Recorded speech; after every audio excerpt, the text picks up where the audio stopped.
Hey, what's going on? It's Bill Burr, and it's time for the Thursday afternoon, just before Friday, Monday morning podcast, and I'm just checking in on you. Woo! What's going on? How are ya? How's it going? Oh, Billy Freckles sitting on his pasty ass doing this fucking podcast on a Thursday.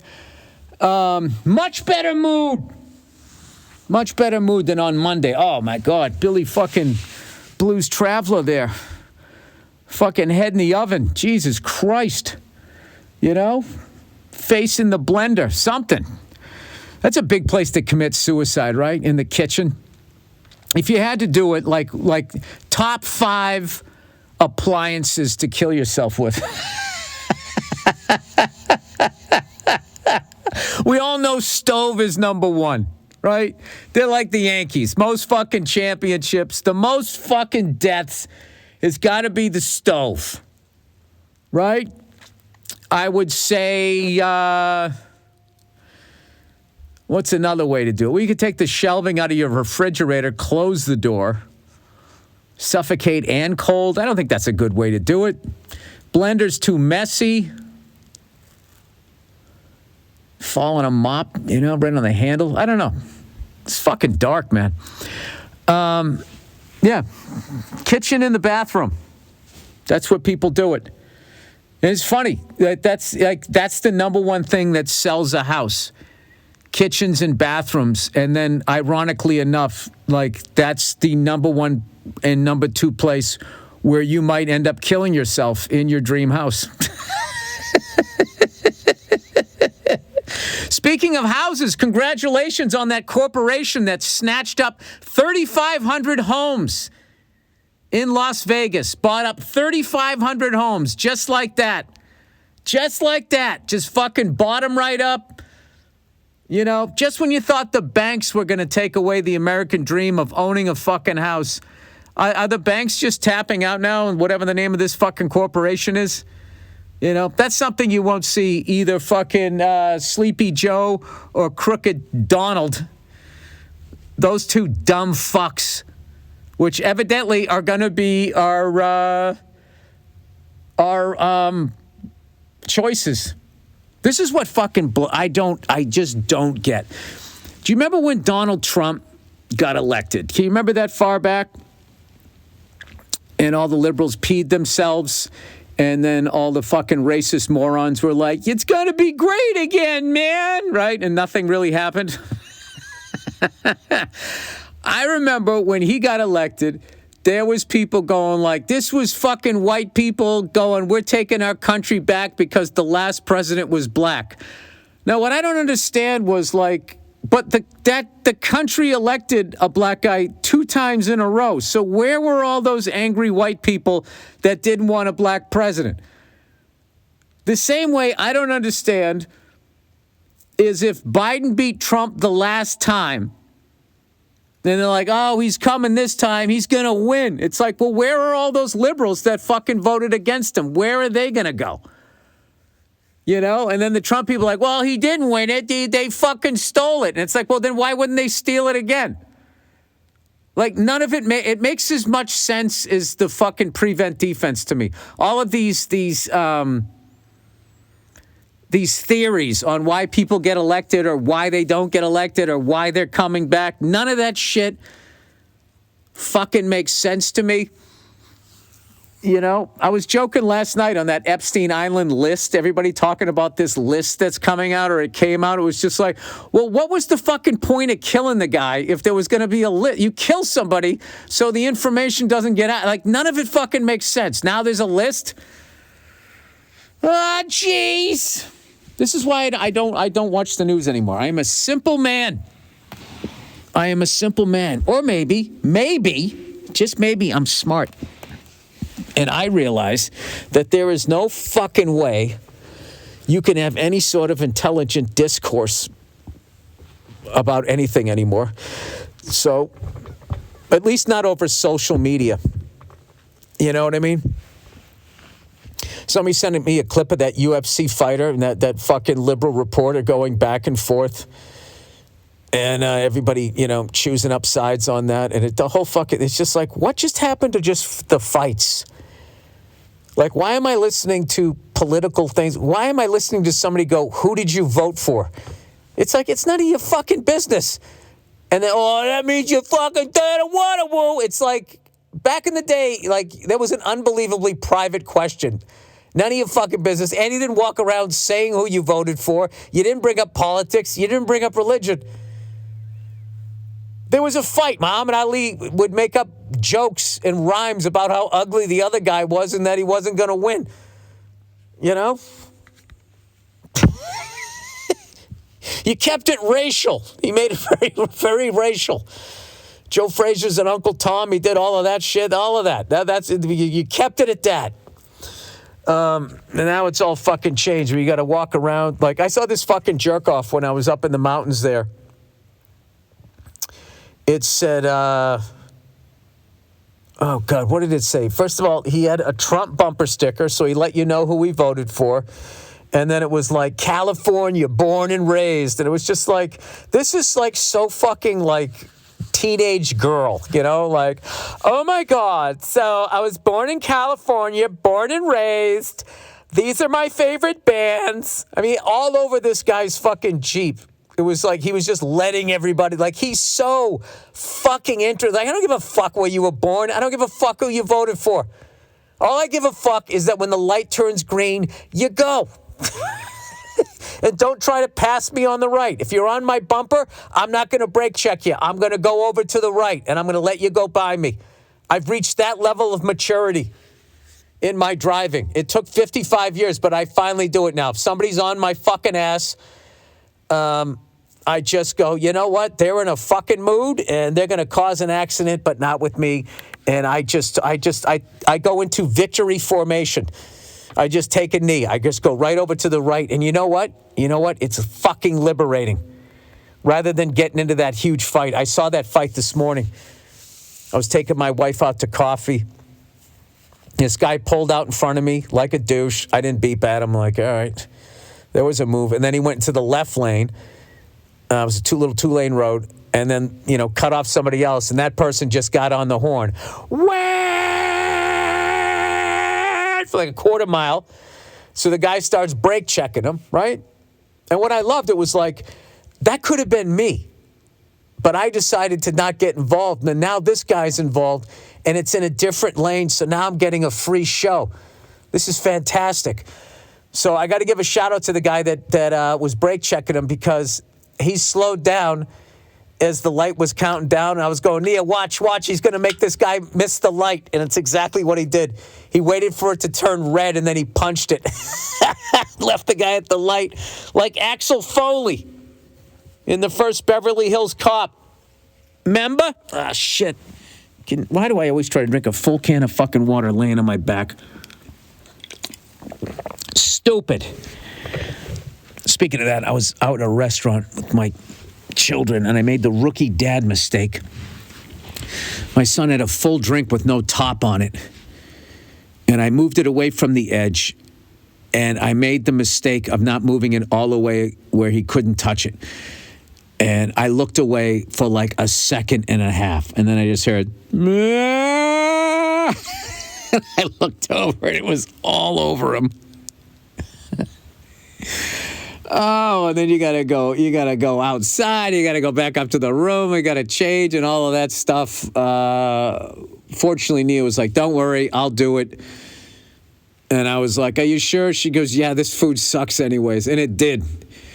It did suck. And mine wasn't good either, which was amazing because I ordered avocado toast.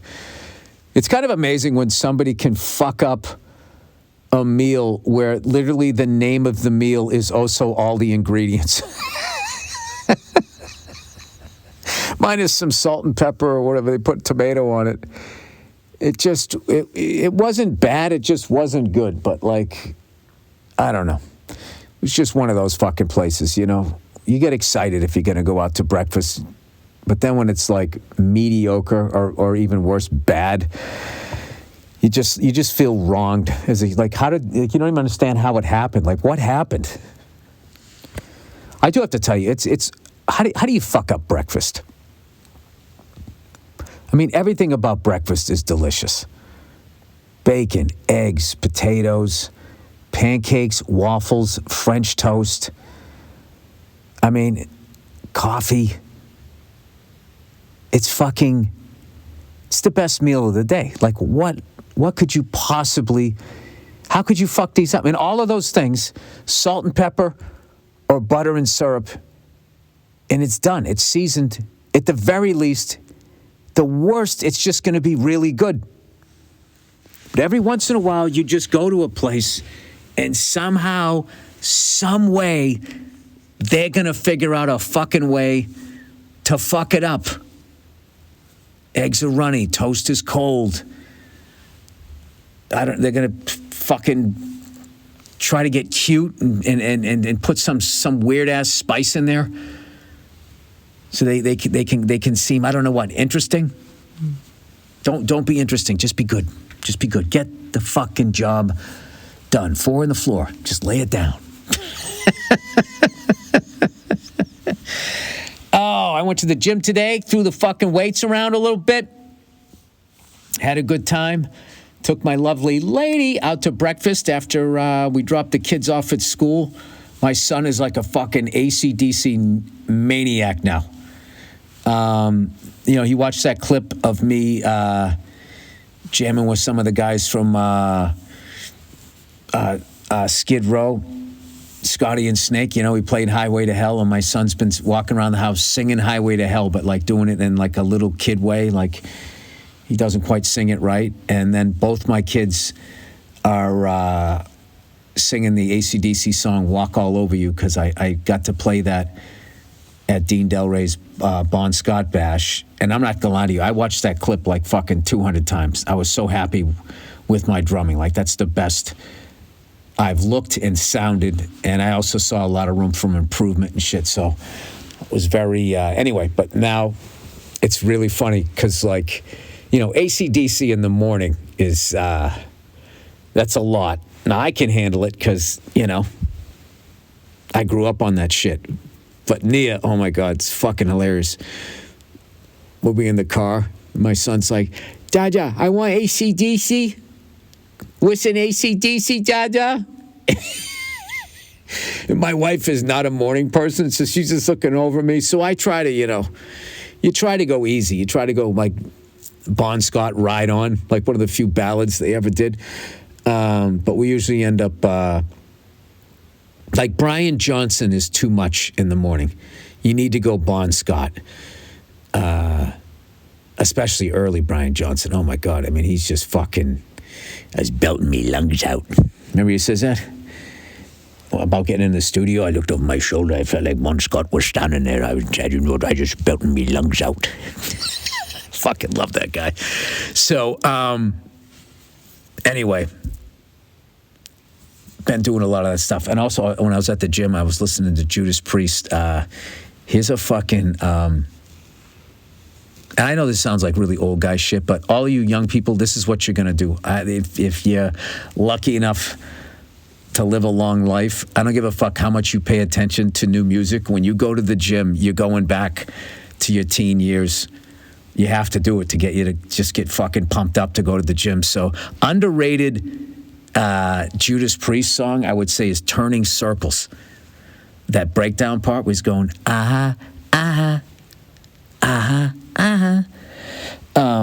turning circles. Fucking Judas Priest rules. And if you saw Old Dads, you saw that we had the great Rob Halford made a cameo in that.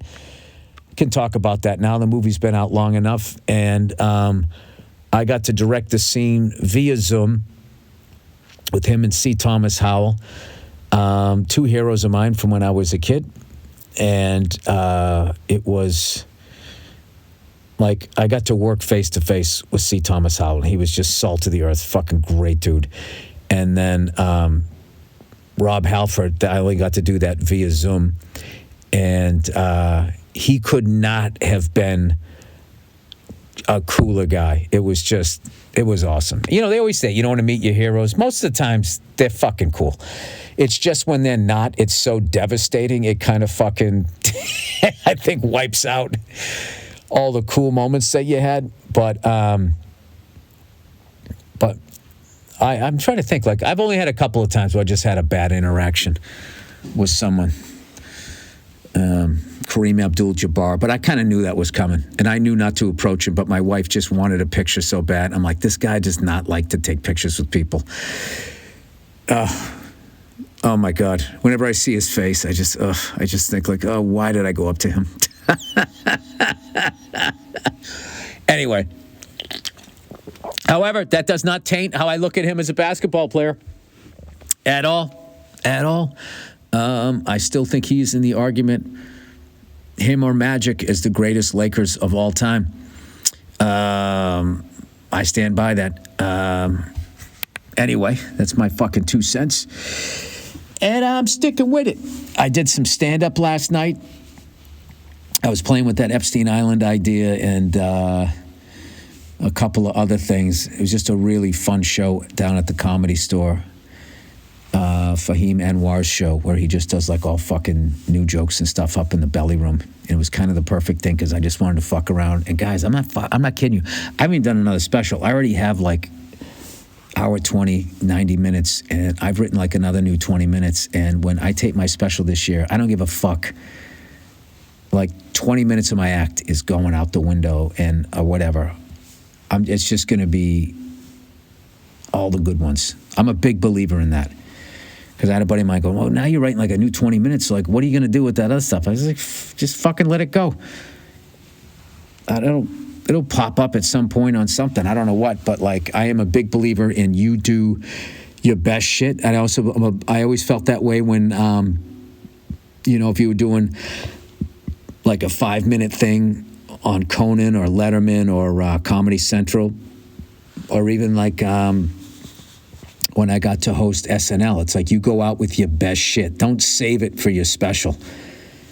Fuck that. You'll write other shit just because you'll have to because you burned it. And then what I like is if you only did it on like an SNL or Comedy Central, it becomes like this B-side bit for people to find years later when they thought they watched all your specials, like that Steve Jobs bit I did on... I forget what channel that was on. And I like that one because every once in a while, like, someone will just randomly find it and be like, that wasn't on any of your specials, man. That was a great fucking bit. Blah, blah, blah, blah, blah, blah. And I always get, like, psyched that, and ends up, I always feel like in the long run, it becomes a good thing because you just want, like, especially now because there's just so many fucking podcasts and everything. Everything you do has to be, in that moment, the highest quality you can put out there because the competition is just, I don't know, there's just a zillion fucking people. So I don't think that you can kind of like, I remember back in the 80s, like you catch comics doing TV spots overlapping bits. I actually you know what's funny? Because I never watched my fucking specials. I did a joke 2 specials in a row though. And I didn't even know I did. I couldn't remember. I added it onto something else, and some fan wrote, oh my God, he said, you did the same joke 2 specials in a row. I like cringed. And I just laughed. I was just like, all right, well, the world's an imperfect place. So, as much as I'm doing that, like I definitely fuck up here or there, but, well, more than here or there. So anyways, I'm sitting here in my drum room, just staring at my drums as I'm talking to you guys. And I got to be honest with you, like I used to do this when I was a kid, when I thought I was going to make it in a band or something. I used to go downstairs. I was so into playing. And it was like, because I hadn't done stand-up yet. So this was sort of my only like outlet of like, it's what I liked about it. I just felt it combined the art world and the sports world is what always appealed to me about drumming. And then just the whole primal thing about drums, especially the toms. how they made you feel and all of that. And I used to go downstairs in my parents' unfinished basement, right? I used to sit on they're just like raw wood stairs, right? One of those types of houses. And I would eat dinner and I would just be sitting there staring at them. Like how you would look at like a classic car or some shit. But anyway, you know what's funny? Like that's how I used to like judge whether a family was rich / had their shit together, because I knew my family. I knew we were crazy. Not necessarily bad, but we were fucking nuts. And I used to judge it by whether or not you had a finished basement. Like if I went over your house and you had like a normal amount of shit, like you could walk through a living room. Like we just had a bunch of shit now. We had, it was like, I would, remember how you ever watch Sanford and Son? All that shit. Like we didn't have it outside. It was like, my parents were like into antiques and stuff. So like there was this hodgepodge of all different eras. Like it looked like a furniture store. They just were into antiquing. They just did that shit and they would fucking buy this stuff and somehow find like room for it. Like in our kitchen, we had a regular stove and then we had one of those old fashioned Little Rascal stoves that was like up on like legs. And then that just became something, you never used it. It just became something to stick books and all of this shit on top. Like hoarders. They were like sort of high-end, or I would say nostalgic hoarders, I think is the way to put it. It wasn't like high-end, but it was like, it was an interesting expression of consumerism. So anyway, that's why I fucking to this day, I can't stand clutter. Because it was just, it just over the years, it just kept going and going and going. And it just became like there's no place to even just lay on the floor and stretch before I go to the gym or something. Because there's just so much fucking shit. And so anyway, I would go over other people's houses and I would be fascinated with how they didn't have nearly as much shit.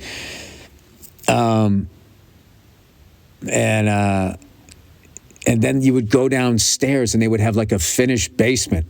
And I used to always think like, why don't we do that? Because that's a big thing.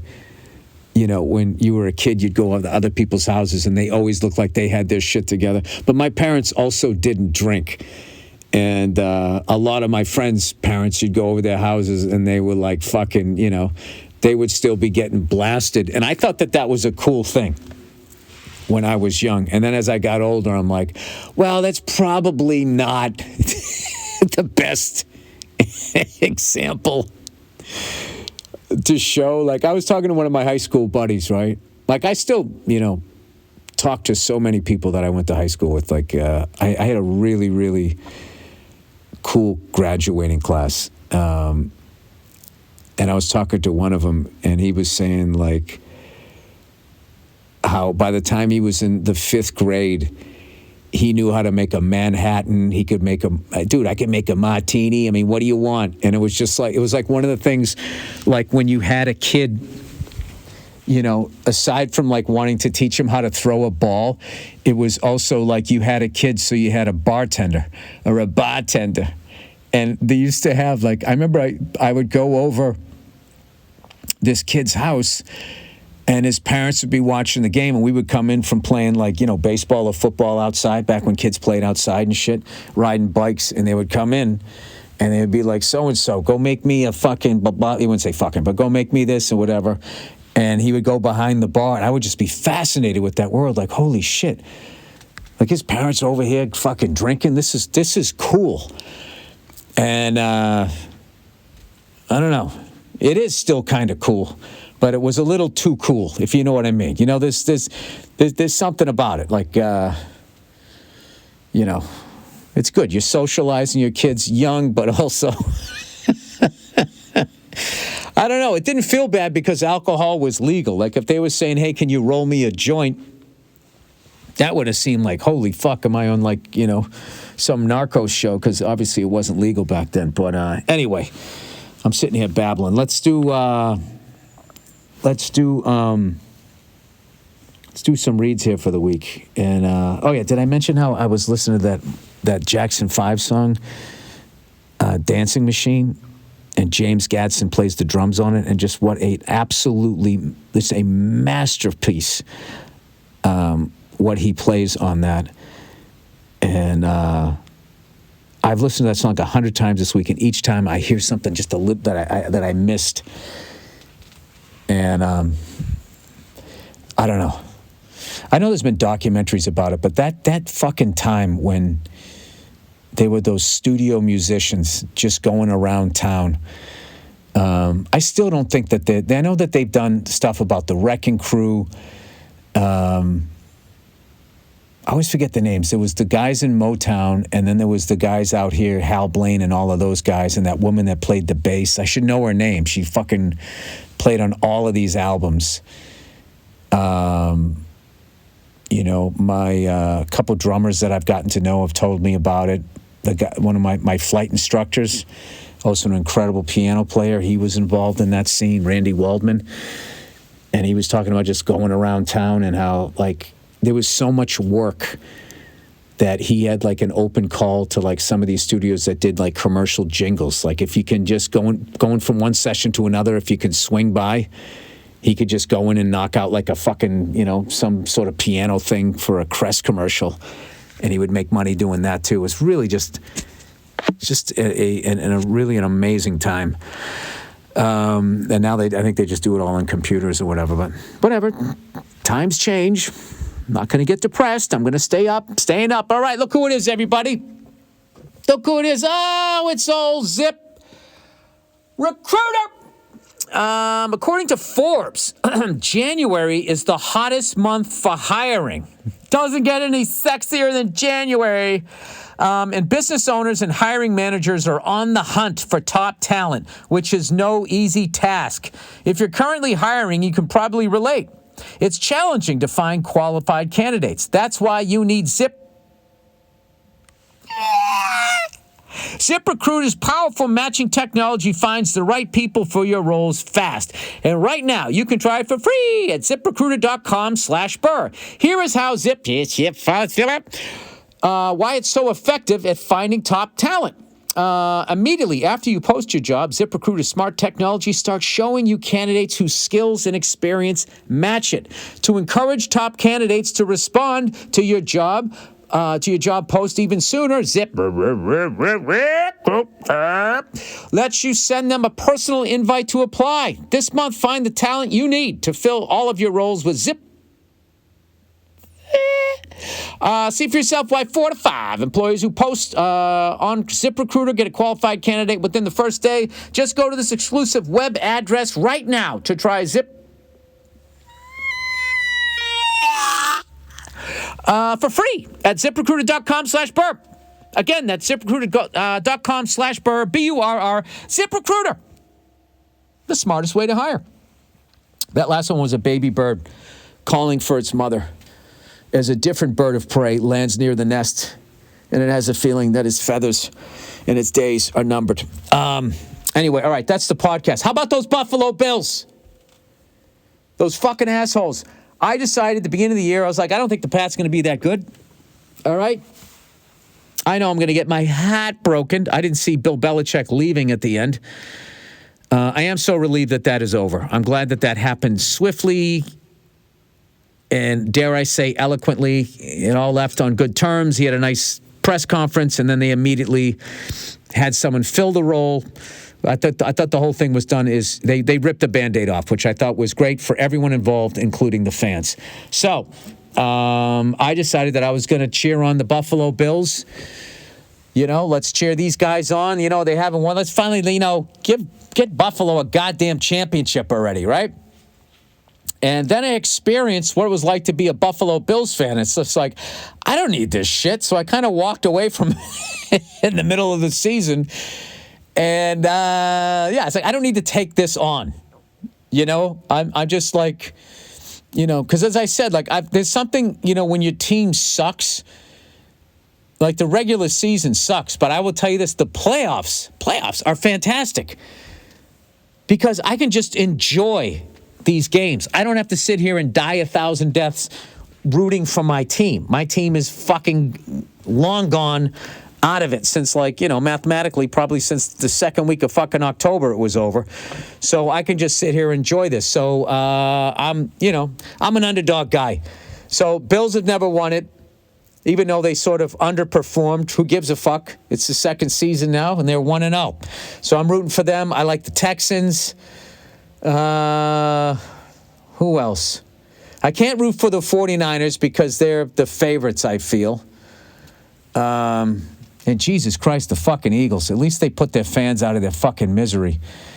Yeah, that was a rough one. I'm glad that they're going to stick with Nick Sirianno. That made no fucking sense. Like, if they were going to get rid of him, that was all these idiots. Like, there was obviously, I mean, first of all, they go, you won your Super Bowl last year. Okay, yeah, great. And then he lost his offensive and defensive coordinator. Another reason why Belichick was so fucking great. You win the Super Bowl, everybody gets jobs. Charlie Weiss going to fucking, where do you go? He went to Notre Dame, fucking Matt Patricia, where he went to the Lions or whatever. Everybody gets head coaching jobs in the college and the pros and all of that. It's really hard to keep it going that long. So I was surprised the Cowboys are sticking with, what's his face? Michael McDonald. We're gonna win the Super Bowl next year. I don't remember anybody's names. All right, sorry for the bad impression. Tony Romo couldn't get it done, and neither could Dak Prescott. Maybe we should trade for somebody else. Jerry has Botox in his face. All right, this is getting stupid. Okay, that's it, everybody. That's the podcast. I'm in my fucking garage here. I got to go back to the writer's room, the other side of my garage, into the office here. All right, that's it. Go fuck yourselves. Have a great weekend, you cunts, and I'll talk to you on Monday.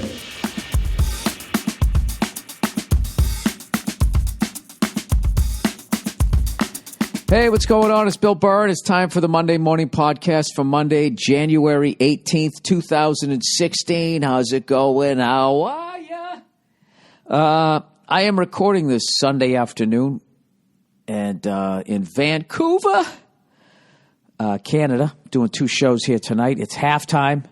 Actually, third quarter just started of the Broncos Steelers. I missed Seattle and Carolina. I know that must have been a great fucking game. It kills me. You know, you never know when you book the fucking gigs that a game like that is going to be on. But I imagine that was as good as the score looked. And, of course, I'm up here in Canada, and I don't know, they just went to Boomer and all those guys at halftime, and all they did was interview Cam Newton. They asked him one question, and he didn't answer, he just talked, didn't give an answer about anything. They were like, what do you think you did the second half to, blah, blah, blah, blah. And he just goes, well, our offense and our defense and, of course, the special teams, everybody's got a job to do, and they get out there and they try to get it done. And fortunately today we were able to get out there and execute some of the things we've been working with all this week. And, next week we got another person that we're going to be playing. I should say a team, not a person. We got a team we're going to play. And we just hope that, we're just going to try to keep it going because, we're trying to win a championship here.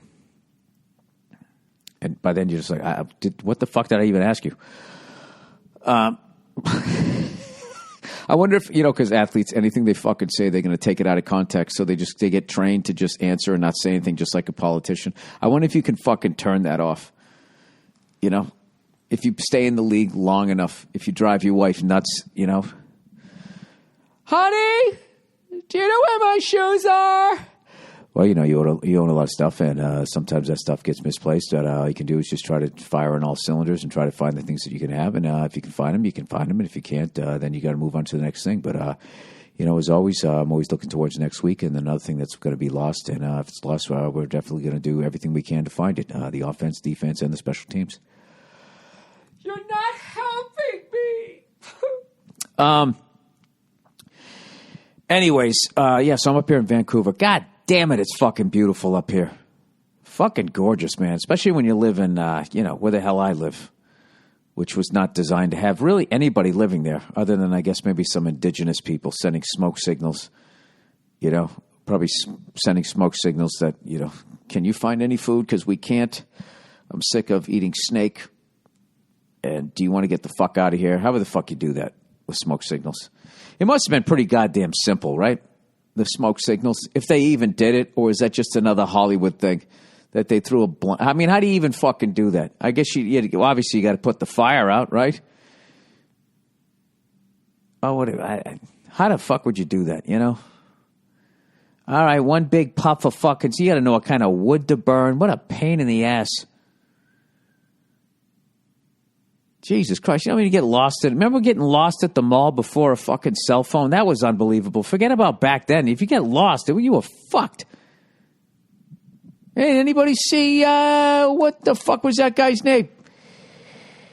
Oh, fucking Redface. Where'd he go? Done. I mean, how long do you look? You can't really yell. You're going to attract wild animals. Just walking around the woods. Hey, Eddie, the fuck are you? This isn't funny, man. Anyways, but you come up here after leaving the desert.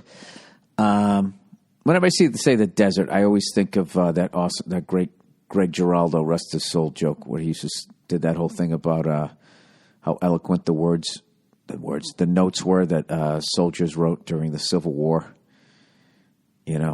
versus some of the letters from people coming back from Iraq. I can't remember how the fuck it went.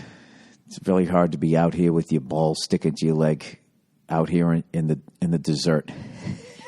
I remember the difference between desert and dessert. 2 S's for dessert, more calories. Right? There you go. That's how I do it. And don't even ask me to spell restaurant because I won't even fucking remember. So anyways, I'm up here in Vancouver. So we go to fucking land and just, oh my God, all the lush greenery, all the lakes, all the water, everything we don't have down in L.A. Beautiful houses. I guess it's expensive as shit up here.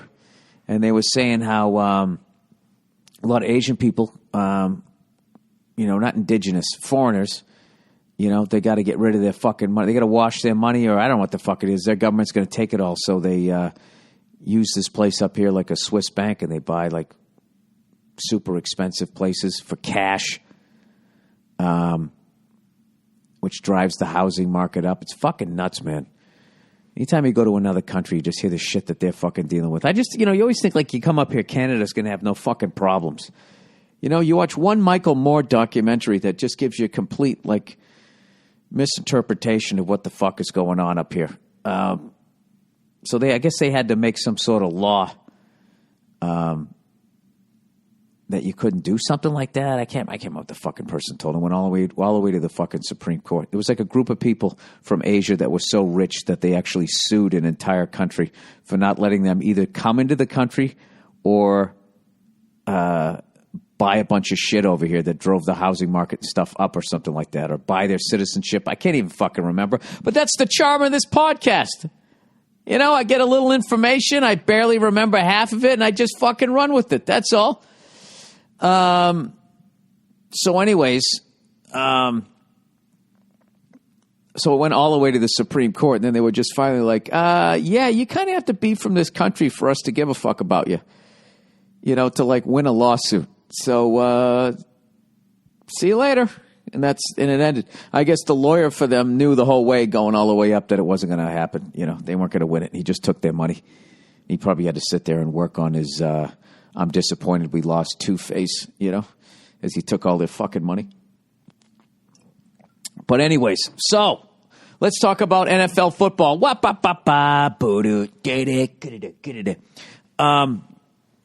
The fucking Patriots, they won, God damn it. Thank Christ they won. Thank Christ they won and Seattle lost. Thank Christ. If we're going to keep advancing. I just didn't want Seattle to get the revenge. I can't remember if I've already said this. I just didn't want to see Seattle get the revenge on a banged-up Patriot team. If we come in healthy and they kick our ass, good on them. But, congratulations to the Carolina Panthers. They got to be the favorites at this point. Come on, they're 16-1, right? Got that young defense. They're not scared of shit. They just beat Seattle, right? Who knows? But I don't know shit about football. I've just been so fucking busy. So I'm still going to talk about it. You guys can keep trashing me that I don't know shit. I don't give a fuck. And by the way, this is why I never record on a day that I flew. Because my brain is even more all over the place than it usually is, especially when I got a fucking TV going on in the background. But, I got a busy fucking day. I fly back tomorrow. I got a busy fucking day. So I apologize if this is all over the place even more than usual. As a first down for the Steelers and more. The 40, the 30, the fucking 25.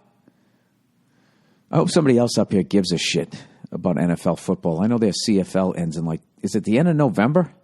They have the Grey Cup, which is their Super Bowl. Or is it December? I don't know. Do people even give a shit? You ever see the fucking stadiums for their football teams up here? It's like you sit in the stands, you can see your car. You know, one of those deals where there's like a fucking, you watch them kick a field goal and you're looking at traffic driving by on the street.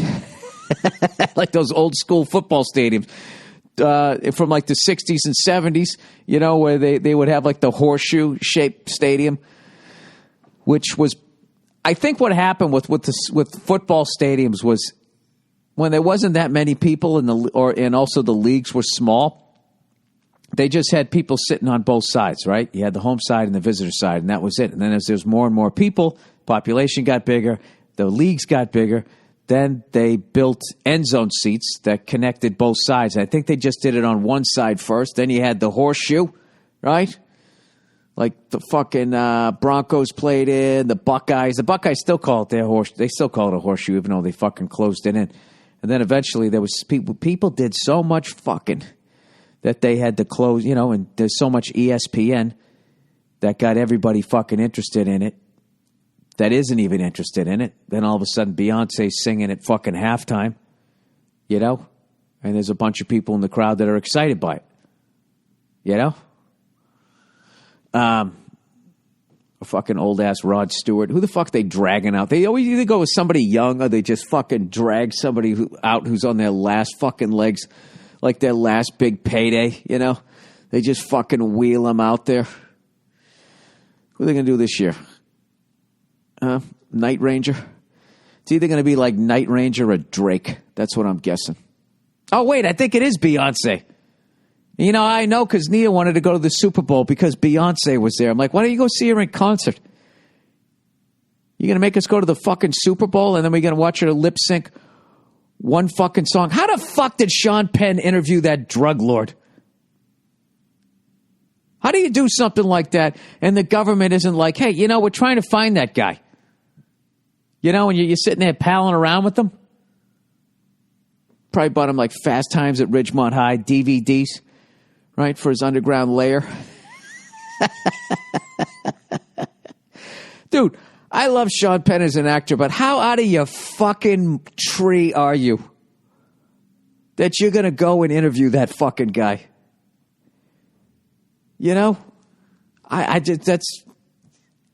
I'm trying to think how many fucking stand-up specials I would have to put out before I would go fucking interview somebody in well, I guess ISIS is actually fighting, but we're fucking with them too, I would just think, I'm going to walk in there with my microphone. They're all going to laugh at me, and then they're going to saw my fucking head off. Or even worse, tie me to a chair, fucking torture me to death.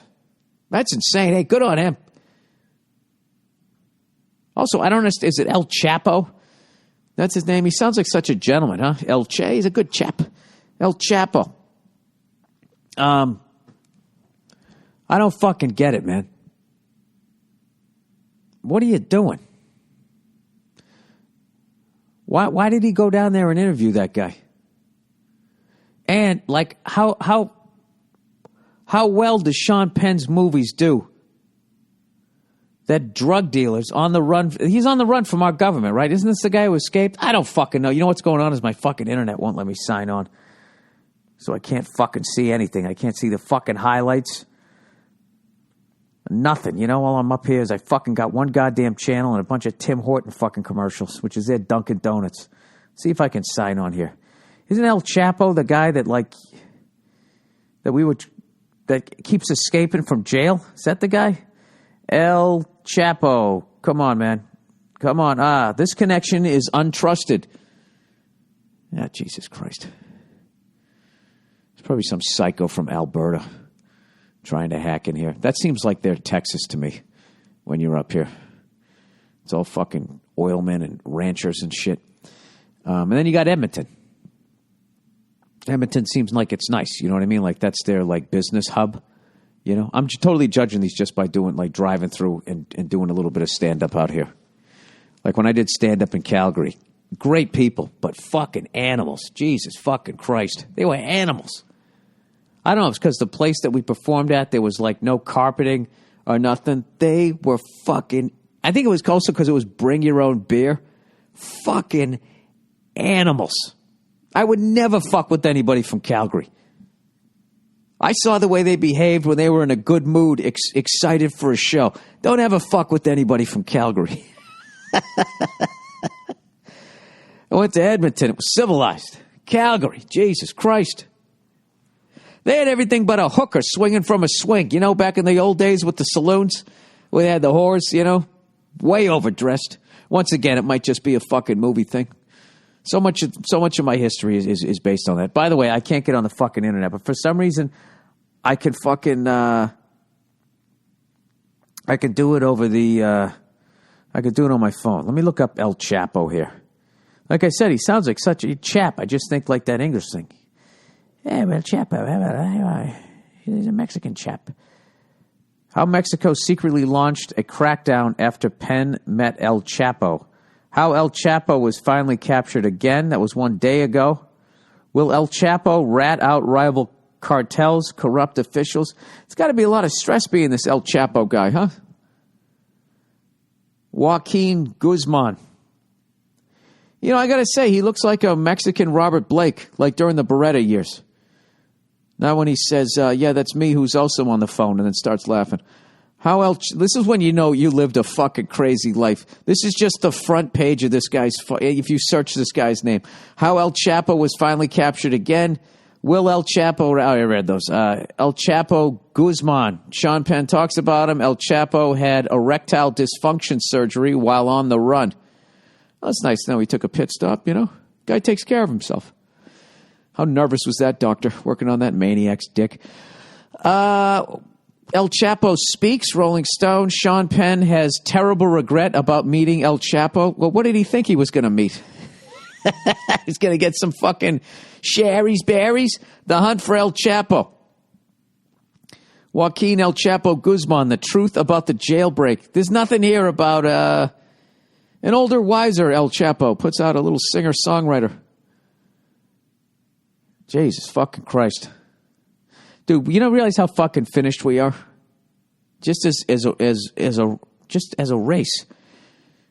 Not as a race. As humanity. That's what I'm trying to say. Just as people. We're fucking done. You know, Rolling Stone. Rolling Stone this month has Sean Penn talking to El Chapo. And Leonardo DiCaprio's on the cover. And they're billing him. He has a plan to save the planet. What are we doing?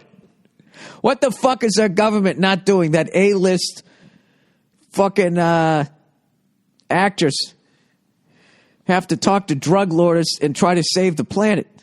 I mean, there's got to be... How many leaks are in the fucking dam at this point? I don't know about you guys. That does not make me feel comfortable. You know what I mean? Boomer Esiason to figure out how to fucking... colonize Mars. That's the next thing that they're going to have in the Rolling Stone. You know, why the fuck do I want to hear that? Can I hear a scientist? You know? How about have a Navy SEAL interview El Chapo?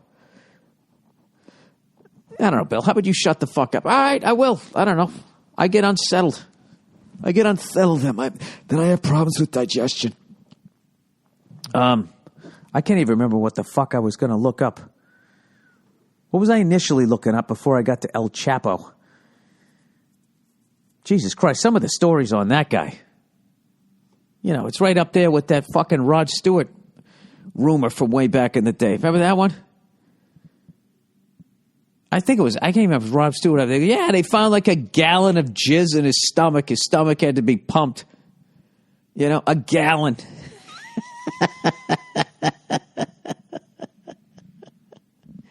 He went to Trader Joe's and bought some fucking all-natural organic I'm sorry.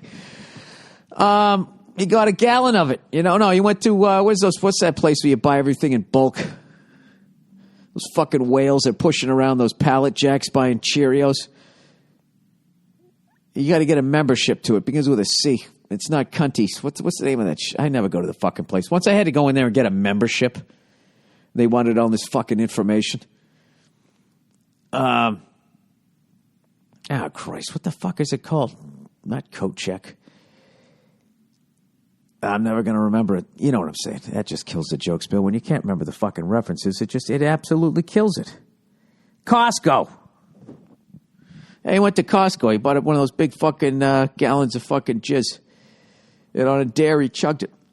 Anyway, so here's something on El Chapo. El Chapo, they said, I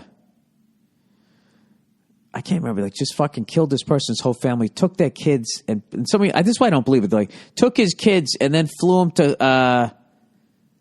to Colombia and then threw them off a bridge. It's like, really? There's not any bridges in Mexico? You never know what to believe. But I got to tell you, when you go south of the U.S., you do not want to piss anybody off as far as I can tell. That's some next level shit. And I can say that because I just read papers from the United States. That's just next level. Like, you're mad at somebody and then, how you get your revenge is just some next. I read that Killing Pablo one time. I had to put the book down like 3 times. Some of the shit they just said that the guy did. Now, I don't know if the fucking guy did this shit, but I remember one time hearing that the guy had a party. All right, and everybody's out there by the pool, standing around, and what's his face there? Pablo Escobar's standing there, everybody's ignoring the weight that he's putting on as he sits there in his fucking Hager action slacks, He seemed to like those. He's stretched. And, still tucked him in right at the waist. You know what I mean? Tucked him right in the waist, didn't push the pants down, didn't do the fucking shirt untucked. He tucked it right in. And they said that he allegedly found one of the people, one of the maids, I don't know what, allegedly was stealing. So they tied this guy's legs together and his arms behind his back, and they threw him in the house pool and just watched him drown as everyone was standing there at the party. I'd say there must have been a lot of ice shaking and drinks after that one. Like, so is this a Victorian house, Pablo? Mr. Escobar? I don't want to go in the pool. People getting their faces ripped off. Was it torture them to death? They're like peeling their fucking faces back. This is not funny. This is not what this podcast is about. Why is this fucking Steeler-Denver game so fucking boring? Is it because I have the sound down? I just don't give a fuck. The AFC is just the walking wounded.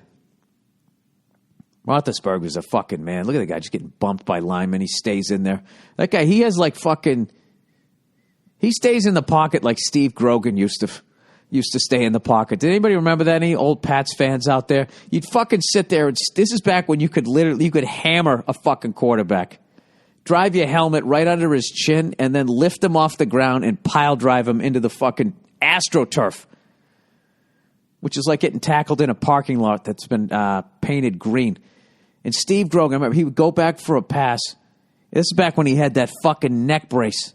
And he had such a long neck, you could still see like 6 inches of neck, right? Even with the neck brace. And there'd be some defensive lineman just running full speed right at him. And he would just hang on to it. And then he would throw the ball. And the camera would follow the football. And right as he let it go, you'd see just the beginning of that fucking lineman drilling him. And he'd go flying right out the right side of your screen or left side, depending on which way he was going. Down the field to Stanley Morgan. Russ Francis. One of those fucking guys, right? Harold Jackson. Who else did we have back then? I can't even fucking remember. Hasselbeck. We had Hasselbeck, whose son was the one who said, we want the ball and we're going to score. Don Hasselbeck, I think, was his dad. All right, anyways, where the fuck am I? Yeah, Roethlisberger's like that. That guy stands in the pocket and takes a fucking hit. And speaking of which, too, I know there's a lot of Kansas City fans who are probably pissed off at the calls Tom Brady got and the lack of calls that Alex Smith got. And I'm a Patriots fan. You're absolutely right. But that is not Tom Brady's fault. Okay? And I'm hoping most of you guys in Kansas City can hear what I'm saying because you're not as upset because you got to see your baseball team win the World Series, all right? So you got that going for you.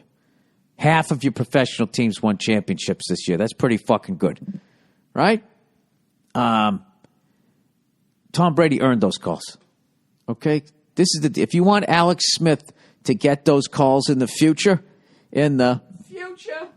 he has to make the NFL owners a lot more money than he is, and that's just a simple fact. And people call it the Tom Brady rules. It isn't. It's the superstar rules. You know, Jordan gets away with the push, right? When was the last time Kobe Bryant? What does Kobe Bryant have to do to get, well, he's not healthy anymore, but back in the day, you could be standing in the lane before the fucking game starts. And if he runs into you, they're going to call it on you. He'd literally have to he'd have to fucking tie an axe to the front of his knee and fucking jump into you and cut your head off before, if there was a way to call offsetting, they would have. It's just how it works. But I have to say, as much as he earned the calls, that one where he was getting sacked and he switched it to his left hand and threw it and they still gave him the call was fucking ridiculous. Even as a Patriots fan, I was at home going, oh, what the fuck? Give me a break. But, I'll take it. Of course, I'll take it the same way you would have. But I don't know. Kansas City's a great team, and they have, Alex Smith, I think, is going to be a really fucking great quarterback. But you got to have it all, man. You got to have the coach and the ownership and all that bullshit. And lucky enough that we have that in New England. So there you go. That's me trying to not be a cunt. All right? And, oh, God, I can't wait to go home and watch that fucking Carolina Panther game, man. I think you're going to see, all these people that they were saying are the heir apparent to fucking Tom Brady and Peyton Manning. I think it's what's his face there on the Panthers. I can't even remember his fucking name. What is wrong with me? He went to Auburn, right? He does the Superman thing. Cam Newton. There we go. Anyways, I had to let you guys know this. I'm supposed to read this shit here, but of course I got to type in my fucking password, which takes forever. Come on, for fuck's sakes. I got to have a fucking 20-letter password and numbers because God knows everybody wants to break into my computer and read my dick jokes here. Andrew asked you guys, he said, please ask the listeners to put relevant subject lines in their emails if they want them read. Putting hey doesn't help with thousands a week. Trying not to miss any of the good ones. Thanks. I probably could have nicened that up a little bit. He sort of texted me that really quickly.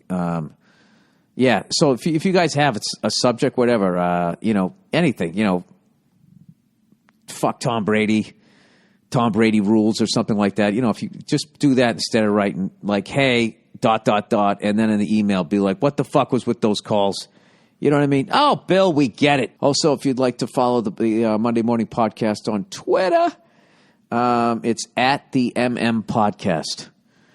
All right, and with that, it's time for my attempts at reading out loud. And mercifully, that's the end of me reading out loud for this week. Here's a stat I had to look up because Dom Irera sent me a text. Not trying to drop names here. By the way, I'm on his podcast this past week. Dom Irera sent me a text this morning. He goes, how many quarterbacks have you ever seen in the NFL have a Hail Mary pass, throw a successful Hail Mary pass once in their career, forget about twice in the same season? And I had to go look it up. I was like, I gotta find this out, man. I gotta find out,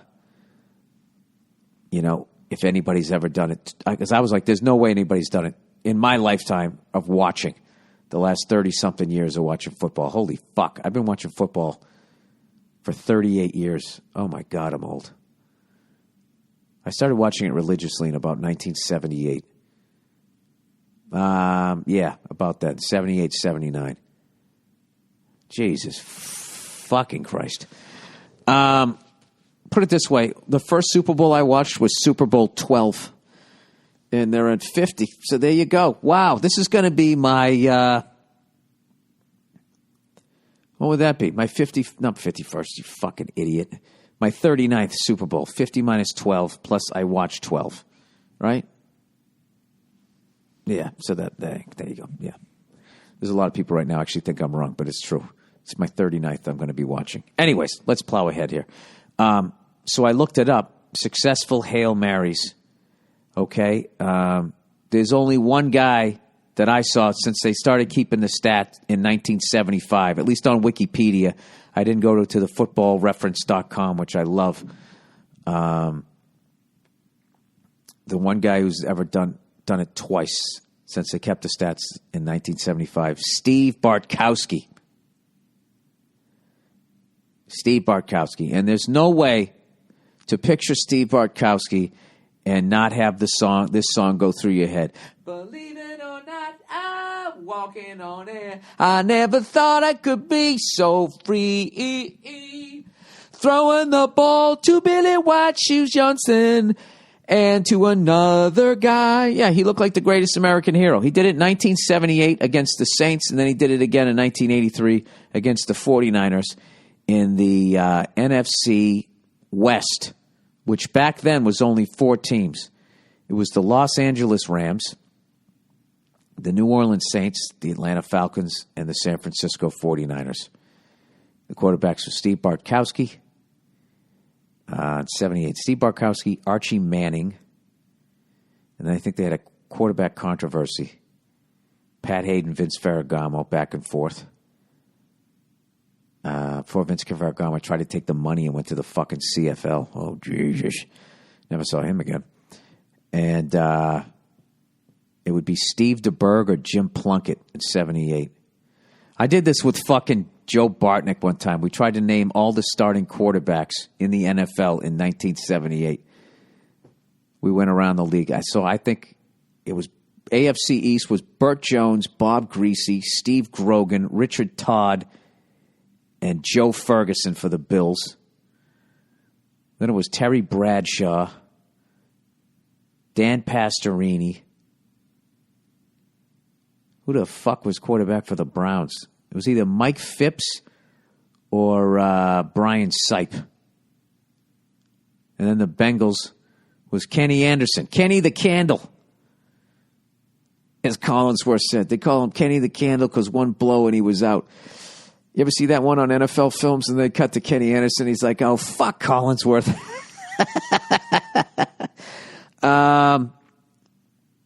And let's see, it was Craig Morton. I'll just do the AFC because I know this is fucking driving everybody nuts, but this is I have to do it now because now it's in my head. Craig Morton was with the Orange Crush Broncos. Ken Stabler. Kenny Snake Stabler for the Raiders. Dan Fouts. The great Dan Fouts. Air Coryell with the Chargers. Jim Zorn with Seattle. And then, there's always one that gets me. Who the fuck was with the Chiefs? It was before Blackledge. It was after Len Dawson. Who the fuck was the quarterback? There's a good one for you. There's some poor bastard in Kansas City right now screaming it. Who the fuck was it? I think the Buccaneers had Gary Huff. Lynn Dickey was out in Green Bay. Jim Hart was in... How the fuck do I remember those? I don't remember Kansas City. Kansas City, I got to look this up. Kansas City Chief quarterback. Hey, it's going to get better, guys. I played drums this week out, and I played with Colin Hay from Men at Work, all right? I'm going to tell that story in a second here. Just fucking deal with this here. Kansas City Chiefs QB 1978. Why do I care? Why do I fucking care? List of Kansas City Chief quarterbacks. This was fucking made for me. Who's the last person who fucking went to this? Starting quarterback season to season. Jesus, they've had some guys here, huh? Joe Montana, Warren Moon, Rich Gannon. All right, here we go. Backing it up. 1970. I'd never get this. Mike Livingston and Tony Adams. This is the one that always fucking gets me. Lenny Dawson left in 1975, and then Mike Livingston took over. You know, there was a guy who played for the Bengals that Bill Walsh was talking about. He only played for one season. He got fucking injured, and Bill Walsh to this day still said he's the greatest quarterback that he ever coached. But he's probably still trying to motivate, or he was anyways. He passed away. Probably still trying to motivate fucking Montana or Young, even after they retired. Get him to rake the leaves better that day or some shit. I can't remember the guy's fucking name, but that's one to look up.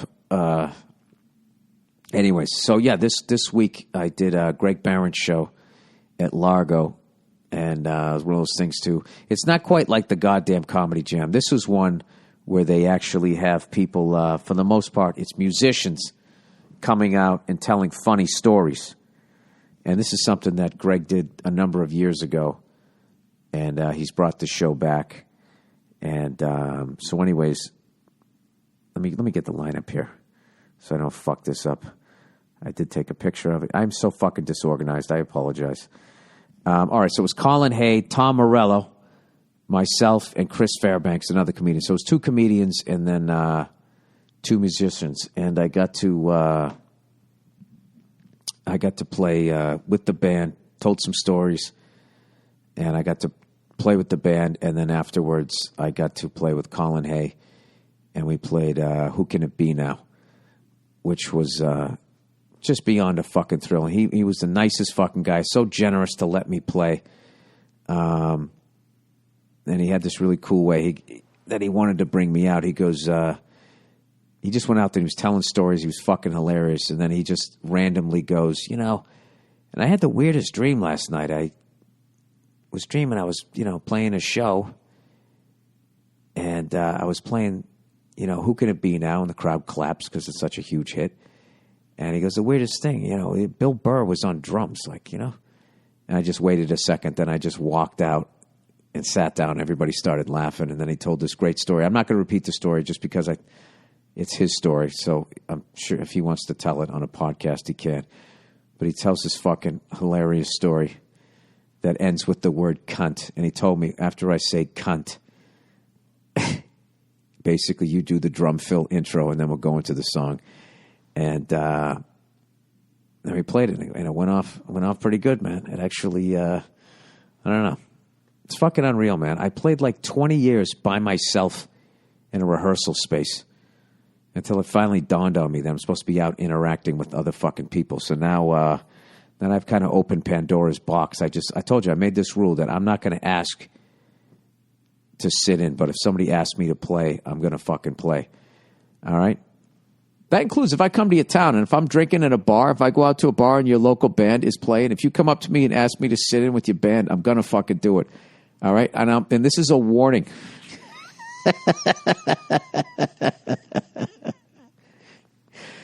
It's a warning. I'm going to do it. And I'm going to fuck up. So, if you want a story, I'll fucking do it. Because it's fun as hell to me. And it's weird. I don't feel any pressure whatsoever because I'm a comedian. Well, what's the pressure? He's going to sit down and play drums. He's going to stink. Of course he is. Everybody already knows it, so it's fine. Plus, everybody just looks at the singer anyways. But it's a lot of fun, and I've been getting psycho back into lessons. And I told you I've been taking some lessons. Do you remember a long time ago when I watched that Mars Volta video, and I was talking about their drummer, who was Dave Elitch at the time. I was going, holy fuck, look at this guy's fucking unbelievable, blah, blah, blah. Well, from doing that, he must have heard the clip. He reached out to me on Twitter, and lo and behold, he lives in L.A., and every once in a while I go by and I take a lesson with the guy. And he's a fucking unbelievable teacher, and he's been teaching me technique. So I'm one of those guys, I grab the drumsticks the same way like a toddler would, with just my meaty fucking fist just right over both of them, and it was causing my arms to be doing all the work and my forearm. If any drummers are listening to this, if you have like that fucking, that pain in your forearms and all that, I was kind of going through that shit. And he is teaching me this technique where you're letting the stick do the work and it's holding it in this particular way that does not seem fucking natural at all. And it has been a motherfucker. But, incrementally, it's gradually working its way into my playing. And it's totally been worth it. And we've been going through this jazz book. And like most students, I work on something for 3 seconds and then want to go on to the next thing so I can have that sense of accomplishment and just get through a whole fucking page. And I was moving ahead, and every time I'd go to the lesson, I would still not have the first thing down. And I've been taking lessons, on and off since the summer. I mean, I get busy and I can't go for a month or something, but I'm still on that first page. And it finally dawned on me in the past week to be like, dude, just work on this one fucking thing and fuck everything else. And I just sort of sat down 15 minutes a day just working on this thing, making a little bit of an improvement and then being fuck and having to start over and blah, blah, blah, blah, and all that shit. And I actually had a great lesson this week where I think he actually was saying that I was finally starting to improve, which made my fucking week. So, anyways, I don't even know where the fuck I'm going with this. I'm rambling all over the place. What are we up to here? 45 minutes. Jesus Christ, Bill. Can we fucking get on with this here? Oh, by the way, somebody told me to watch the show Top Boy, T-O-P, Boy, on Netflix. And I went on Netflix for the life of I can figure out how to search when I'm on the internet. I can't fucking do it when I'm on the TV. How do you search when you're on the TV? If anybody knows, I would really appreciate it. But anyways, I'm gonna be playing out again this week. I'm doing that Bonzo Bash thing. I'm hosting the Bonzo Bash, co-hosting it. I don't even know who I'm co-hosting with. It's going to be in Anaheim this Friday night. And Brian Tishy's wonderful event where all these drummers that I grew up watching sit down and play Led Zeppelin songs, which is going to be the shit. I'm going to get to host it. And with somebody else. It's going to be fucking awesome. So, and I will be sitting in for one song. Once again, risking total humiliation. Which, I'll probably make an ass of myself. Who gives a fuck, right? But anyways, I know what I wanted to talk about. Fucking the Arizona Cardinals-Packers game. I started to talk about it. And, you would think last week, after watching that dude on the Bengals intercept the ball and then fucking walk into the locker room like, well, I guess that's that, right? You'd think that these damn kids today, they'd learn something. Patrick Peterson, who I fucking love, LSU kid, right? Incomplete fourth down. That ought to fucking do it.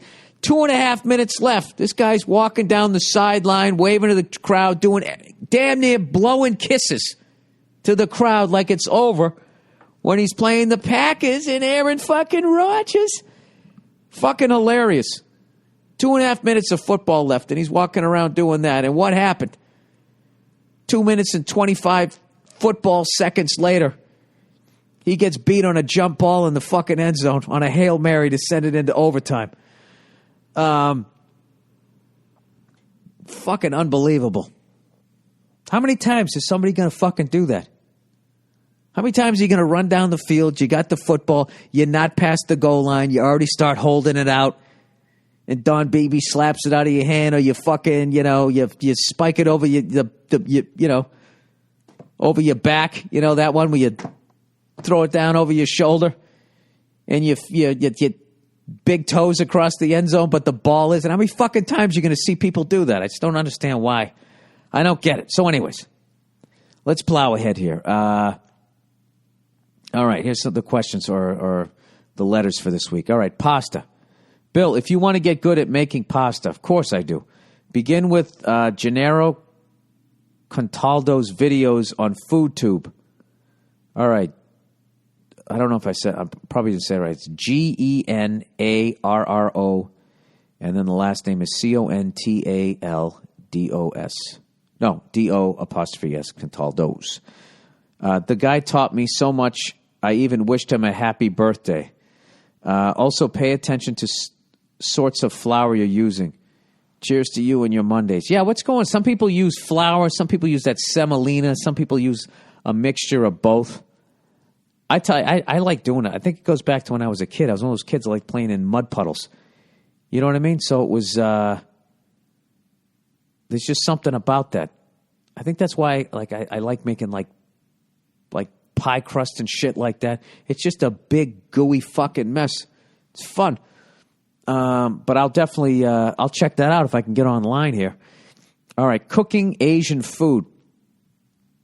All right, Bill, how are you, you freckled cunt? Jesus. No Happy New Year? Huge fan from Belgium here. Nice. Bedlam in Belgium. AC/DC. Flick of the Switch album. How many fucking balls are you going to drop on Peyton here? This could be his last game ever. What are you doing? Jesus Christ. And when did shoulder pads get so small? You ever see shoulder pads on people in the fucking... The shoulder pads were so big, the shirt didn't even cover your belly. Used to run around with half shirts on. By the way, can Gronk pull his pants up or get a longer fucking jersey? He's starting to look like a waitress at Hooters. All right. Huge fan from Belgium here. I'm saying he's showing his midriff. That's probably the wrong reference. Who knows?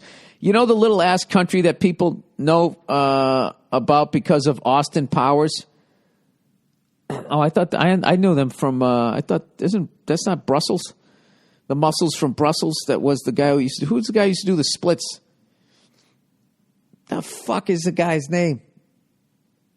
He wasn't I Must Break You. He wasn't Steven Seagal. It was the other guy from Bloodsport. Who gives a fuck? Belgium. Yeah, Luxembourg and Belgium, right? Right there, tucked in there, right there, Battle of the Bulge, right there near France and Germany. Am I nuts? In between Amsterdam and fucking Denmark there, Copenhagen. Yeah, you're tucked right there, staring at the fucking bad teeth of the English, aren't you? Looking across the channel. Maybe you're not. Maybe if I had a map, I could find it, you know? All right, loved F is for family. Please come to our freckle of a country. Dude, I'm definitely going to go there. Without a fucking doubt. We're waiting to hear about the second season for F is for Family. The pitch went fucking great. Went out of there. We were all excited. I got a great feeling about it. And I'm going to let you guys know as soon as I find out. But I got a good feeling about it. So, and I'm definitely going to do a European tour. I did Australia and Asia last year.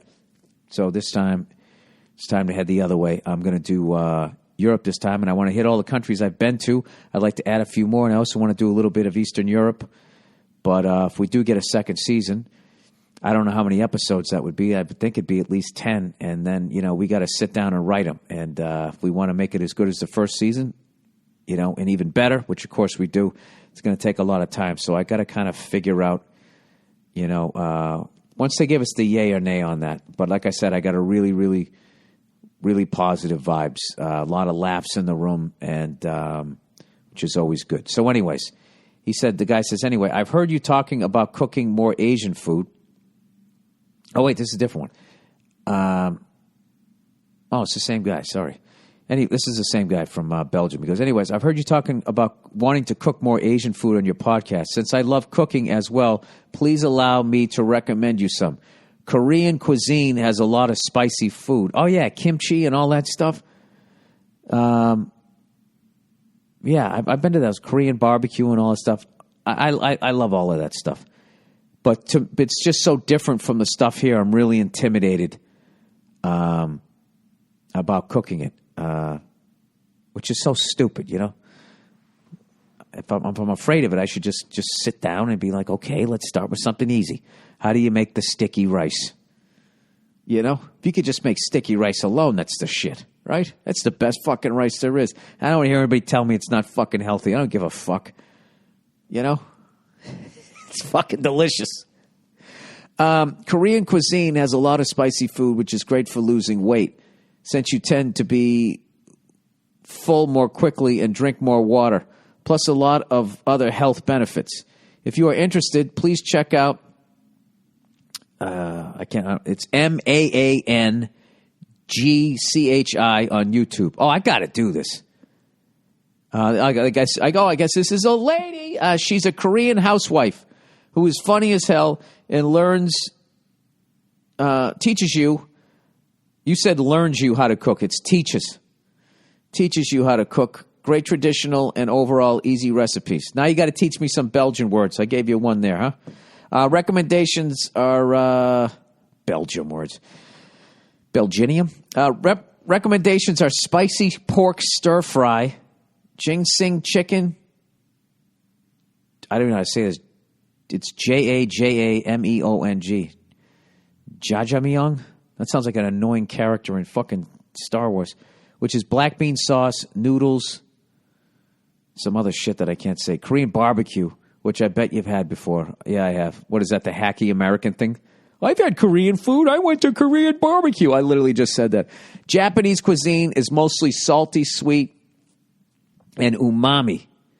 What does umami mean? There's that umami burger. Been to that. Flavors, lots of vegetables, no butter, soy sauce, which is amazing for you, and rich taste. Yeah, I got to tell you, man, people, when I went over to Asia, man, they were fucking in shape. People are just in shape over there. You know? I bet if you're fat in Asia, they just mean, look at that rich motherfucker.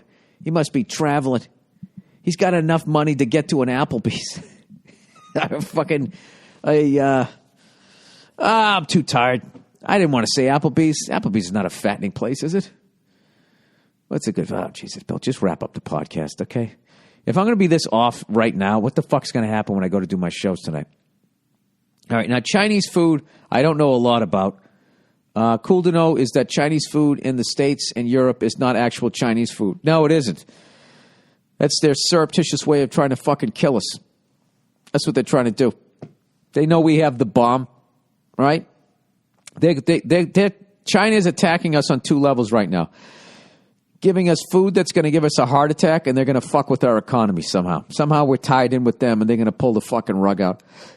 Anyways, he said it's modified for our taste buds, but I'm guessing they have amazing stuff too. Yeah, I would think so.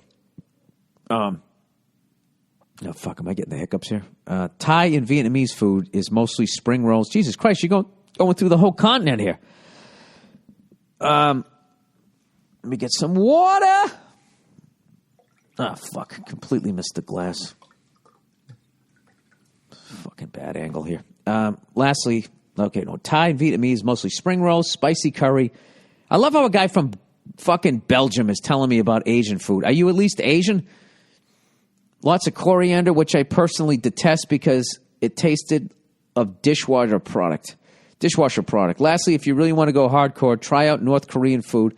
It's basically starving yourself. You'll be able to see your ginger pube ding-dong without a mirror again in no time. Pretty edgy, huh? Yes, you're making fun of the fact that they're under a dictator that doesn't feed them. Very edgy. Very edgy. Hope this helped. Go fuck yourself. Lots of love for Nia. And, Cleodio. Oh, shit, I guess I'll give that shit. You know, I love how Asia stops with people that we can, it doesn't go into India. That's also Asia, right? Isn't the Middle East, isn't that also Asia? Russia? Anyway, I sound like that guy in fucking Forrest Gump. All right. Hey, Billy Bean. Been a fan of the podcast for a while now, yada, yada. I need some advice or just a fresh perspective on what to do. I'm 23. You're in the prime of your life. Dropped out of high school like a dipshit at 17. Got my GED when I was 19. You're back in the game. And I decided to start becoming a productive member of society. Everything was going good. Paycheck meant the dating pool opened up. Tried a few jobs, etc. But now I'm 23. I quit my job to go to school for advertising / art at an artsy college. Should probably mention the only thing I'm truly good at is art, mainly pen and ink stuff. Well, dude, that's a great thing. And you can make a ton of fucking money doing that. It's just that schools, generally speaking, are not geared towards that. So yeah, you were fucking bored, and then you took shit that you weren't good at, made you feel like an asshole, you fucking drop out, you party for a few years, right? Bagged a couple of hooahs, and now you're coming back. Dude, you're fine. You're 23, dude. You're fine. That was 8 months ago.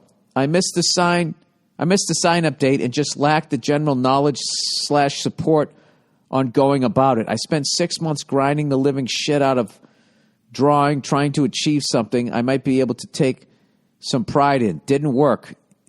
I was just going to say, you're being too hard on yourself. Your next line is, I'm hard on myself to the point where I'm thinking I'll never be handed a medal as the greatest that ever fucking lived, so why bother? Oh, Jesus, dude.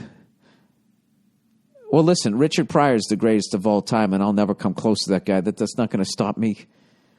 You just try to see how close you can come. Some people you can't pass, and that's all right, you know? You just try to come as close to him. Try to go as high up the all-time ladder as you possibly can. And who knows, if you keep pushing yourself, listen, you don't know what your limits are until you keep fucking throwing yourself out there, especially if you're hard on yourself. You're probably you're way better than you think you are. You're going to be fine, all right? You're depressing me here. Anyways, I've since quit drawing and now do nothing but troll around dating sites all day and hooking up with semi-decent looking women as a way to stay positive and cure boredom. I'm not lazy. I've done primarily manual labor jobs and know I have the back for it, but Jesus Christ, I can't force myself to pull the trigger on anything because I can't be the top of the crop or the very goddamn best. I won't be fulfilled. I've been standing at a crossroads, my dick in my hand for nearly a year. Any sort of advice would be fucking amazing. Don't hold back. If you think I need to be ripped a new one, I can handle it. Thanks. Go fuck yourself. Yeah, dude, you've got yourself into a completely paralyzed state here. It's like you just bought a guitar, and because you're not Jimi Hendrix, within the first 2 weeks, you're going to fucking quit. All right? If Jimi Hendrix did that, he wouldn't be Jimi Hendrix. All right? All right. Look, just whatever you like to do in life, just go out and do it. All right? And enjoy it, and don't put that level of pressure on yourself. Like, was your dad like the Great Santini or something? I'm trying to figure out why you like this, but like, the reason why you can't pull the trigger on anything else in life is because you actually have I think you have a strong sense on what makes you happy and what you want to do. All right? And you know that despite the fact that you're being totally negative about your drawing, you know that that's what you want to do. And you have such a passion for it that you're that hard on yourself. And then also it's preventing you from getting a job at the fucking Costco or wherever the goddamn place you're going to end up fucking working at. I don't know, if I was you, I would continue drawing. I'd get into computers and all that. There's all kinds of stuff. I've seen people do drawings on computers, and they turn that into building websites, which helps to pay for their studio and the shit that they really want to do. There's tons of money to make in the arts. Don't let anybody ever fucking tell you that there isn't. Dude, just helping people make it in show business. All right? There's people who get headshots, give acting classes and all that, just doing that shit. People make a small fucking fortune. So if you're actually a talented artist, you can actually, you're going to be fine. You just have to stop beating the shit out of yourself. All right? So just pay attention to that voice in your head. When it tells you can't do something, just tell it to shut the fuck up. Basically, even if you have to say it out loud. You know, just make sure you're not looking at somebody you care about as they're telling you a story when you're thinking those thoughts. Just, maybe say it in your brain first. All right? Okay. Advice, no one to relate to. Jesus, these are fucking gloomy this week. All right. Advice, no one to relate to, causing loneliness. All right. Hey, Billy Bats. Love the podcast. You stand up, F is for family. They all put a smile on my face. Well, that's great. Okay. I'm sensing that all of a sudden now the smile's going to go away. I hope you read this because my problem is I have no one to relate to, and I fear I might as well read this here. I hope you read this because I've been doing everything positive, but I just can't seem to get my life where I want it to be. It's a bit of a long road, so please bear with me. Oh, fuck. Is this a long email? Dude, I can't read out loud. All right, my problem is I have no one to relate to, and I fear this might be causing me to be lonely in life. I fear that if I continue the way I'm going, I may never get over it. I'm in my last semester of college in an engineering program and have made almost no friends throughout my entire stay at college. I am at the top of my classes, and I'm lining up jobs at big tech companies. Now, you're probably imagining some Poindexter with the pocket protector and all that. Actually, I was. That was the picture you were painting, sir. Quite the opposite, actually. I've been working out for a few years now, and I am one of the jacked people in my classes. All right, so now I'm picturing is that dude in American Psycho. Highly achieving, totally shredded, cannot relate to human beings. I dress well, eat healthy. Please tell me you don't listen to Huey Lewis in the news. And always make sure to keep myself clean. I feel like I might alienate my classmates from interacting with me. They probably think I'm just a jock in their class, where it's quite the opposite. I'm into gaming, chess, and all of that. Dude, you're like a fucking Renaissance man here. So I figure I might try to interact with the opposite crowd, the non-geeky people. I know a way to meet people is to get out there and do something I like doing, playing some sport or joining a club or volunteering. The problem is with my program and my work, I have little time to be doing much else. The only free time I have is Friday or Saturday nights that I spend by myself playing video games or playing guitar because I have nothing else to do. Well, you could go out those nights. All right, it wasn't always this way. This is like a movie. When I was in high school, my life was completely the opposite. I didn't work out, eat healthy, work hard, or nothing. But I always found ways to make new friends, make people laugh, and start conversations. Now that I'm doing everything right, it seems my only problem is social. Oh, Jesus Christ, dude. So you know what you're doing. You're just too busy. I fear once I graduate college, things will only get worse. I lost all of my family apart from my older brother who is in another country. So once I graduate college, I'll truly be alone. No one to grab a beer with, no one to help me move or anything.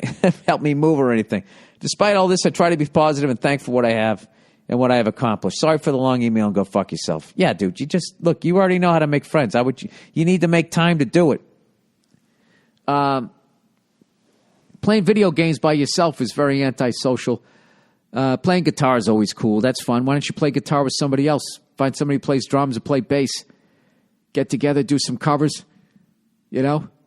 jam, fuck around, drink some beers, invite some ladies over. Every week you just add some more shit, right? Start taking bets. Open your own fucking DraftKings. Maybe start selling Coke. Just keep expanding your ring of social interaction. I'm obviously fucking with you, but no, I would, there's a bunch of people that are into video games. Why don't you find somebody that you can play against? Can you do that anymore? Do kids do that, or do you have to go online to do it?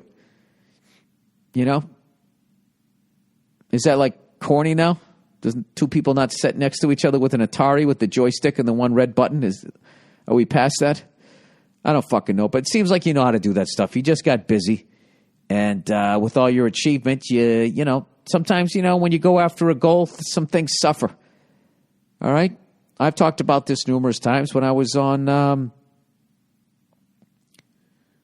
when I was 36 years old. I was fucking living alone in a studio apartment that they called a one-bedroom, sleeping on a futon. I remember days just going by going, what the fuck have I done? The only thing I've worked on is trying to become a comedian. Everything else is at the starting line. And over the next 10 years, I just worked on some shit like that. So that's all you need to do. All right? Jesus Christ, I'm starting to feel like Dr. Phil here. All right. What do we got here? 3rd and goal. Broncos have the ball with 3 minutes left. And I'm doing a fucking podcast. Touchdown, Broncos! All right, Broncos. Now here you go. Celebrate and act like a bunch of fucking idiots when Ben Roethlisberger has 3 minutes left. This one is not over. All right, so what does this do? This puts them up by 5. I hate people in the crowd holding up 2 fingers like the crowd's going to look at them. Oh, yeah, we should go for 2, shouldn't we? We shouldn't just be up by 6? Thank you, you in the fucking mezzanine level. Fuck. Are we going to have to go to Denver? Is this going to be one more? Brady. Either way, this is going to be great. Either you get to see Brady versus Peyton Manning one more time. I'm assuming he's retiring, which is stupid. Or you get to see another Patriots Steelers matchup with fucking Big Ben Big Ben, not afraid of anything. Big Ben. Both great teams. All right, that's the podcast for this week. I apologize that my head was kind of all over the place. I don't know what flying and going to the fucking airport does to me. But it makes me even more fucking scatterbrained. So anyways, go fuck yourselves, and I will talk to you on Thursday, okay? All right.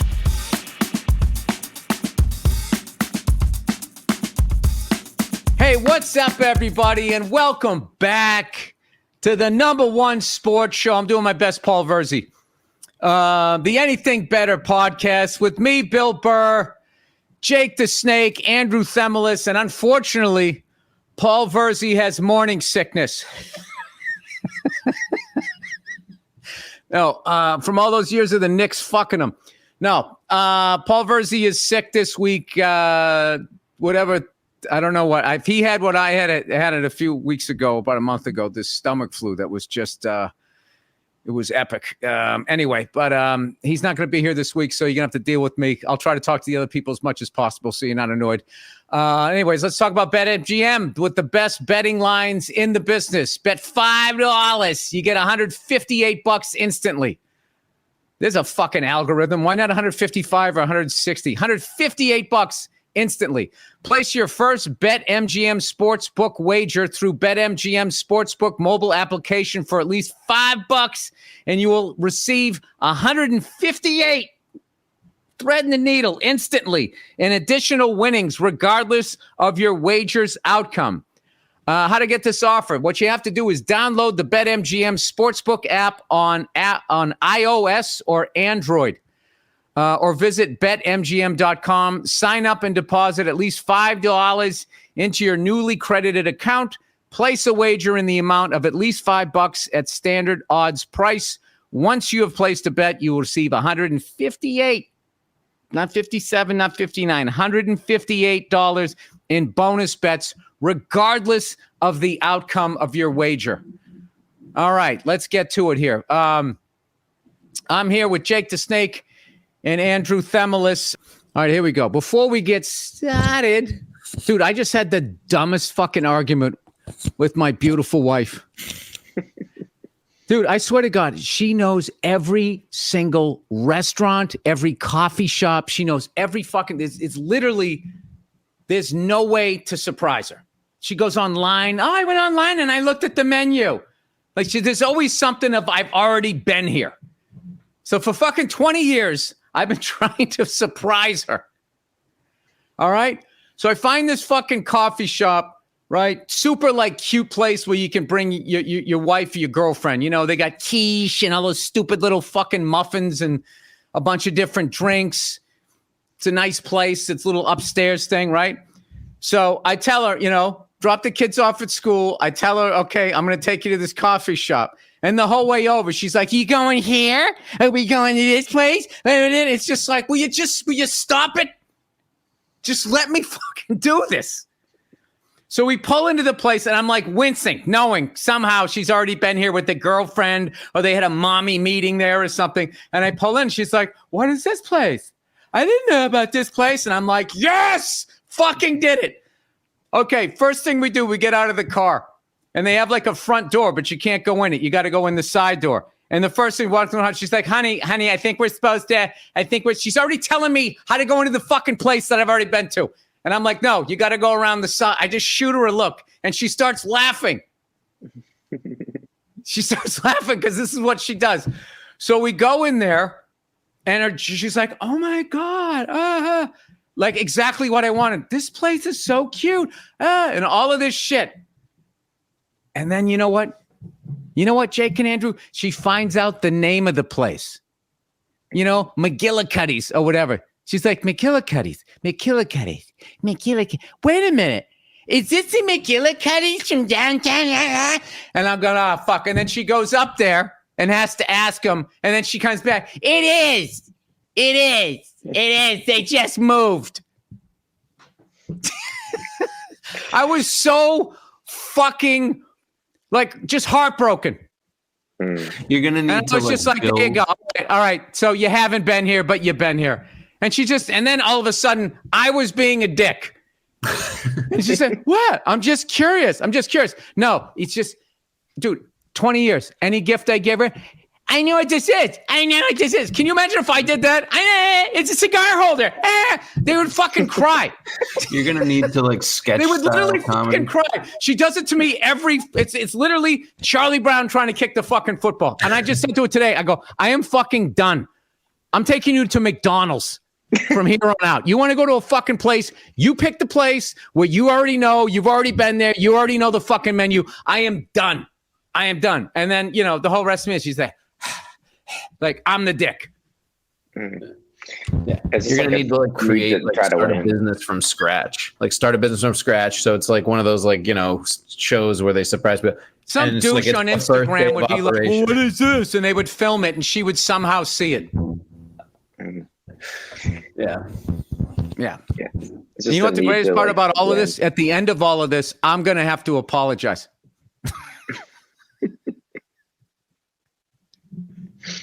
I'm sorry, I didn't realize you know everything. I should have I should have realized that. Oh my God. It's amazing how they know everything, but it's just like, can you apply that to picking these fucking playoff games for this fucking week? I would love it. Although I think we did pretty good last week. Yeah, hit the Monday night special. Yep. We hit the Monday night special. Paul Verzi from Beyond the Puking Grave is very excited for all of you guys. We did. We hit the Monday night special. It's our second one this year.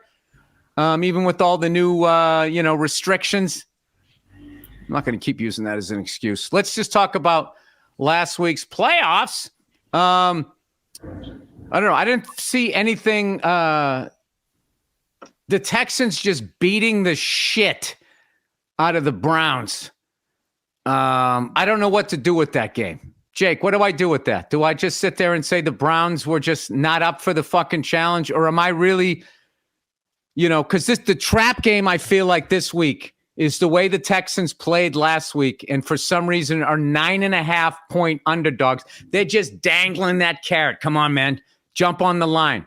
And I'm supposed to be like, dude, they fucking totally dominated the Cleveland Browns, and now they're getting 9.5. Dude, it's a fucking lock. I don't like that. I completely agree. And also I think Flacco kind of just like the clock ran out. He threw 2 pick sixes in the second half back to back, and the game kind of just got out of hand. But Houston, Stroud is super impressive as well. So there's a lot to like about Houston. Did they cover 9.5 though?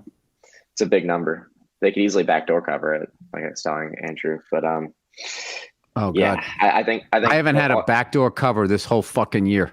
If I take the underdog, they just lose. If I take the favorite, sometimes I win. But that backdoor cover, I mean, I don't know. Maybe I haven't been paying attention, but I get bit a lot by that. But let's talk about all these games here before we pick the fucking Eagles.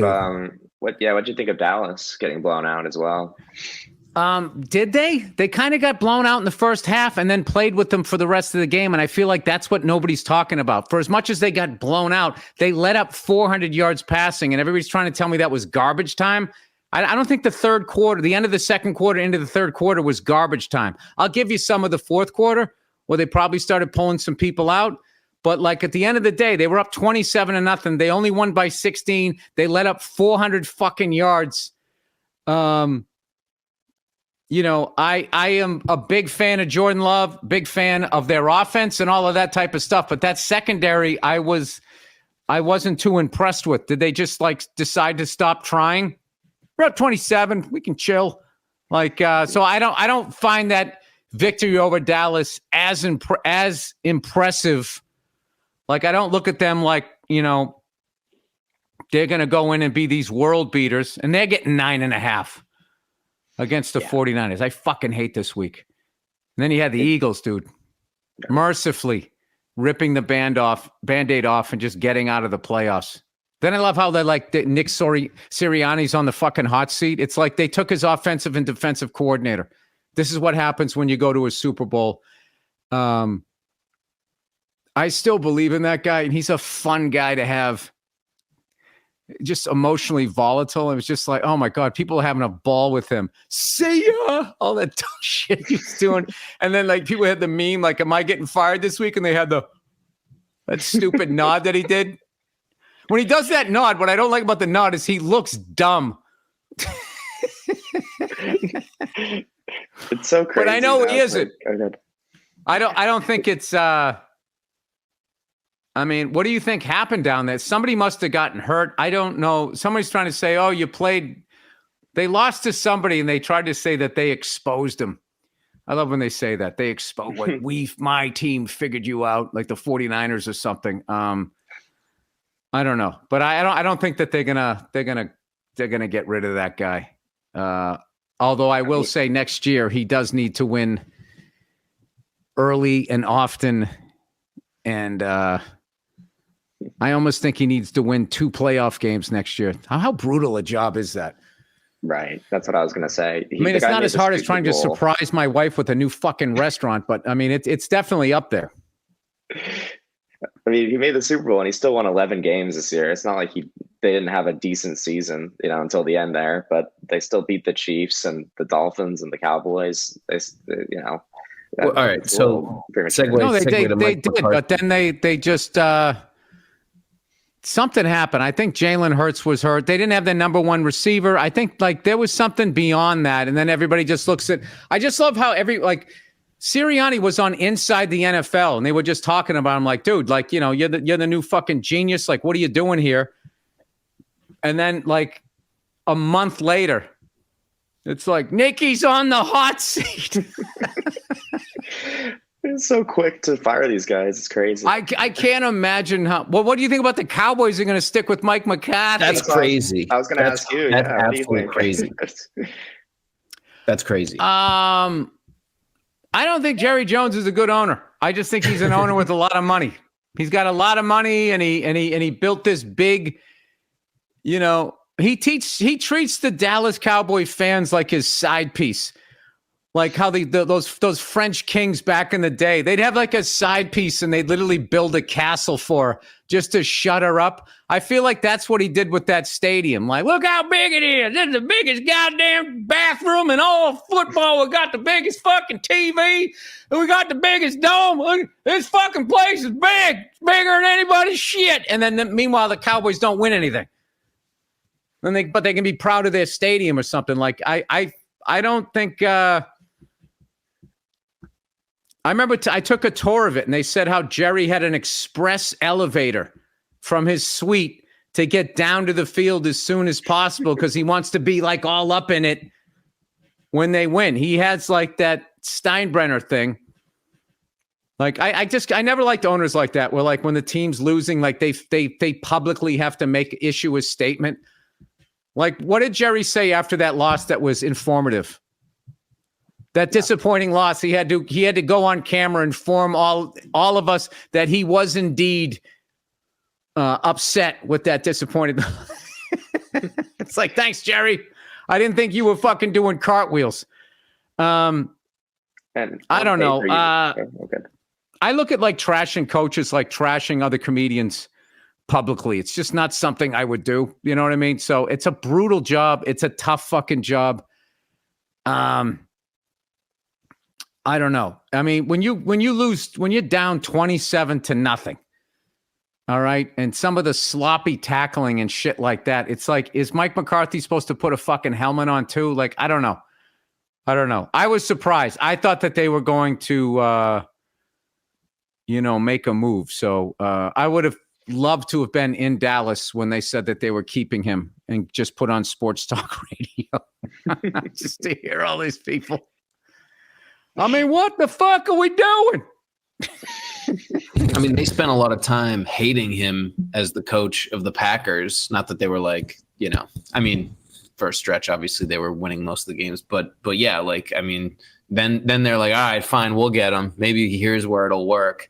And then they're like, oh, look, he's doing what he did with the Packers. So that's why there's didn't he coach one with Aaron and get one? Didn't he get one? The one, yeah. He did. But that was so long ago. How many people get that? No, I know. That was me. Only have one Oscar. I know. Bayless over here. Yeah.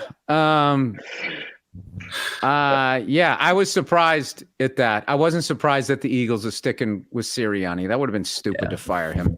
I agree. But on I paper, don't know, wouldn't but you I really feel like the off-season chatter is going to be all of these coaches. Yeah, That was a big because deal. All the people Belichick would have been great for the Cowboys on paper. They have a good defense and stuff like that. I mean, obviously, it never worked with Jerry Jones, but like if he took that out of the equation, that would have been the perfect place for him. But I think Jerry Jones wants a coach he can control. To your point, Yeah, and when is he going to let go of that? Yeah, he fucking fucked it up with Jimmy Johnson. When did Al Davis get rid of that? You die, right?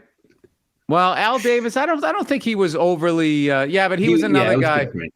He was different. Yeah, he was like the Flyers. He had this formula and it worked, and then he just never wavered from it, even when it wasn't. Philadelphia Flyers, like, we beat the fuck out of the whole league and won 2 in a row. Let's keep doing. They did that for like 40 years, and they're like, all right, maybe it's time to switch it up. Let's try to get some goal scorers in here. Maybe try to do a little finesse thing. Oh my God, I just got text message from my wife. I'll smooth that over, guys. I will smooth that over until she sees this podcast. Whatever, it's just frustration. Okay, here we go. Let's get into these games, gentlemen. Texans.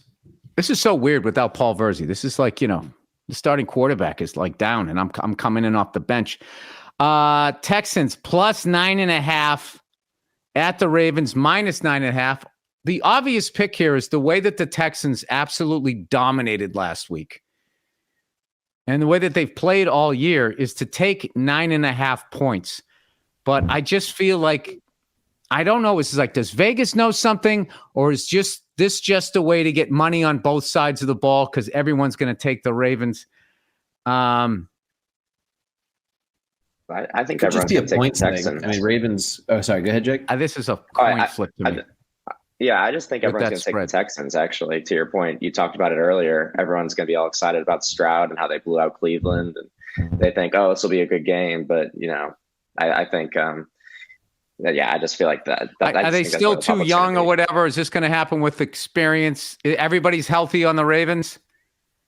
Yeah, everybody's healthy. They thought they were going to get somebody back, but he's not coming back. But they haven't had him all year. But for the most part, all the teams are healthy. The only team with injury concerns, we'll talk about it later, is the Bills.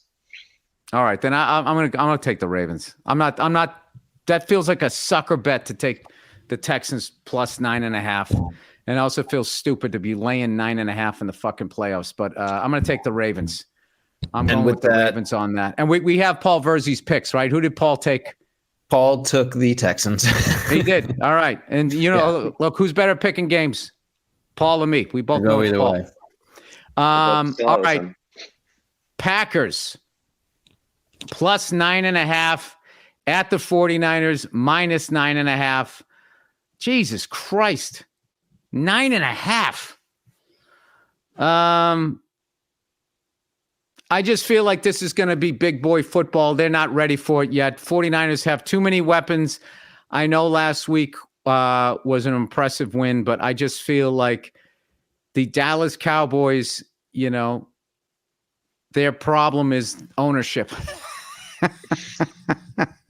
and the level of control that he wants, and then what he does to whoever is trying to coach his team. So I think the 49ers cover 9.5. Jesus Christ, I'm laying 19 points after 2 games. What did Verzi take? He took the Packers. He said that. Wow, he really believes in these people, huh? I don't know what the difference, like if it was Packers 7.5, people still would take. I don't know. It's a weird number. I don't know what they're trying to do. If they're trying to get people off the Packers or on the Packers. So this is what's happening. Paul is basically believing what he saw last week, and I am not. Because what I saw last week, I didn't see anybody that I thought was going to make it, like, without a doubt they're going to the Super Bowl. Granted, I didn't watch that stupid. How funny was the way they sold that pay-per-view playoff? This is one of my favorite things. Become part of history. I was joking on Monday Morning Paul. I'll never forget where I was when I ordered that playoff game that was always free. Dude, tweet they're was going to work their hilarious. way to a pay-per-view Super Bowl. That's what they want, the advertising money or the licensing, and then they want everyone at home. What if everyone, it's like they all bought tickets? We'll charge $5, $6. 1 billion people watch. Even if there's 4 people per household, we're still going to clear an extra $1 billion. And then imagine how big our yachts and whores and cocaine could be. It's so fucking gross. I will slowly back away. You know what I'll do? If they do that, I'm just going to wait 10, 14 days and I'll watch the Super Bowl for free on the fucking NFL network. They'll end up puking it back out the other side. They won't care. All right. Baker Mayfield, just a good old boy. Getting 6.5 at the Lions, -6.5. I'm telling you, I'm Billy favorites. I'm Billy favorites this week. I'm leaning towards the Lions. Somebody knock me off this. You're going away from your guy Baker? I don't think He's so. so close. I know. You know what? Yeah, fuck that. You're right. Where's my sense of adventure? I feel like I'm going to be 0-3 with this pick, but I'm going to go. No, I was saying to Jake before we started, I was like, well, an underdog is going to win. I mean, maybe, likely, right? And it's like, all right, well, who's it going to be? And that's why I That's kept a going great down. call. That's a great call. Somebody's going to, it's not going to be all favorites, most likely. And I don't look at the Chiefs and Bills even at 2.5. Agreed. Like that's a pick 'em. That's a good point. Oh, I can be swayed in 2 Somebody's seconds. got to win, Bill. Somebody's got to win. 6.5. 6.5. I'll take some points. The Buccaneers. They could cover that number, I think. You know how they say the Eagles got exposed? I feel like I'm getting exposed without having Paul Verzi here. Who did Paul take? Listen, Paul's not seeing it the way you're seeing it. He took the Lions. This is amazing. Oh my God, dude. Right now, we're both, well, I can't say 3-0, 0-3. They're yeah, whatever. We have the exact opposite. 2-1-2, 2-1, however this is going to work out. All right. Then the final one, the Monday night game. The Chiefs versus the Bills in Buffalo. The Buffalo Bills, for the love of fucking God. They finally, because I was rooting for them this year, and then once they started shitting the bed, I was just like, oh, this is what it feels like to be a Bills fan? I've been here before back in the day. This is the way it used to be being a Patriots fan. Well, kind of just now again. I don't need this shit. So I kind of like backed off like it was just they were just playing annoying football.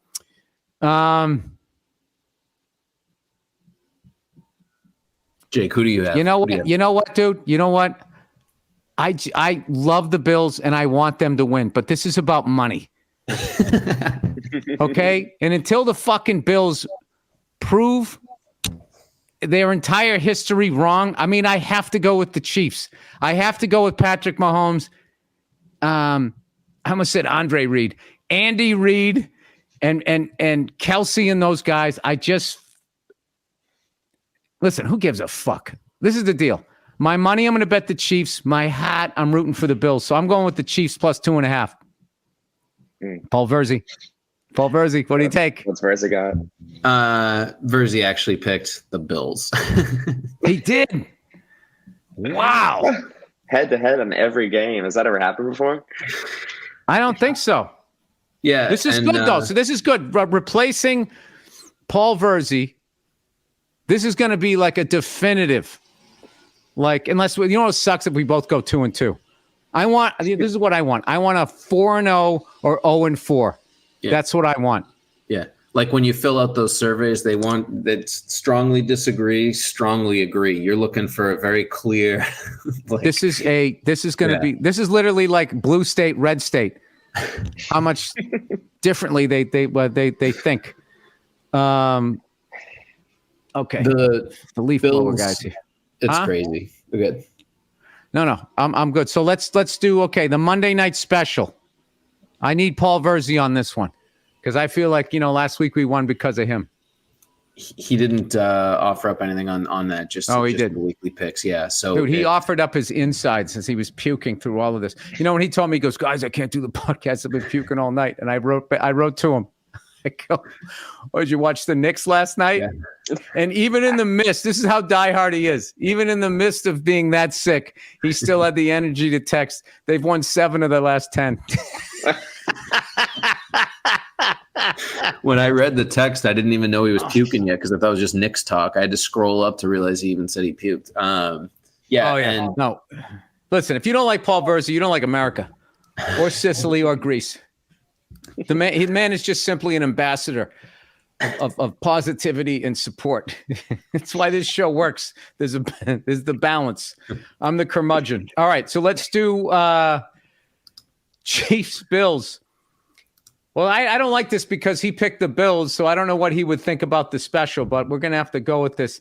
I like he often goes against his weekly pick for the Monday night special if he feels like it's a good overall play. So all right, and let's you go easy here on that each week. Mahomes and Allen are both going to throw one. What's the over-under?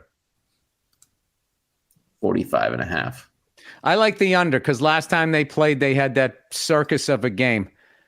And I just think everybody's... I'm sorry, it's supposed to be cold there. It's supposed to be cold in Buffalo, that's all. So that helps. Global warming, am I right? Thank you, Joe Biden. Probably still shoveling too. And that kind of sucks they didn't play the game. How funny would that have been? Yeah, just running the ball the whole time. Remember those games when they would just play him and they would throw the ball and it would just get like a train came by and hit it. Yeah. All right, so I got Josh Allen Myers to throw one. I got Patrick Mahomes to throw one. And I got the under. Is that good enough for a special? Yeah, that works. All right, here's my prediction. I go 0-4, but I hit the Monday night special. I redeem myself at the last second. I love it. What happened to me? Sing the song. Oh, Billy favorites. I used to always take Paul. I used to beat Paul. Of course, when we didn't televise this, I beat him every year because Paul he didn't give a fuck what the line was. It's going to be a bloodbath. And I used to always take the underdogs and they would cover. You know, I mean, I didn't beat him by a bunch of games, but I would beat him. And he goes, you always fucking get me with this. And I just finally told him, I was like, Paul, you got to stop jumping on these giant lines. This is how much he's honed his game. He used to go hard the first week of college football. You lost all those seniors. You had no idea who anybody was. But I think he's proven over the years, Paul Verzi is Mr. October. Mm-hmm. The bookie does not want to pick up the phone when Paul Verzi's number shows up in October. That guy, what was his record in October, dude? It was fucking insane. It was like 14-2, 13-3 or something. You don't have to look the stat up. He crushed it. We all know he crushed it. All right. Well, that has been the special, not the special. This has been the Anything Better podcast for the first time ever. Lou Gehrig sits out a game. I consider myself the luckiest gambler in the world. Thank you so much for watching. And how about Jake the Snake's playoff beard? I mean, he looks like that guy, that gamer that comes in off the bench. Who is this guy? Changing the play at the line, stomping his foot like fucking, what's his face there? What's that? Peyton Manning going up top. We added a show, quick promotion here, in Phoenix on February 28th. We added another show. I'm going to have a great time out there. Maybe go golfing. I got a Skins game coming up. Guys, me and Paul Verzi versus Vinnie Mark. Vinnie Mark, the fucking pool shark with a golf club in his hand.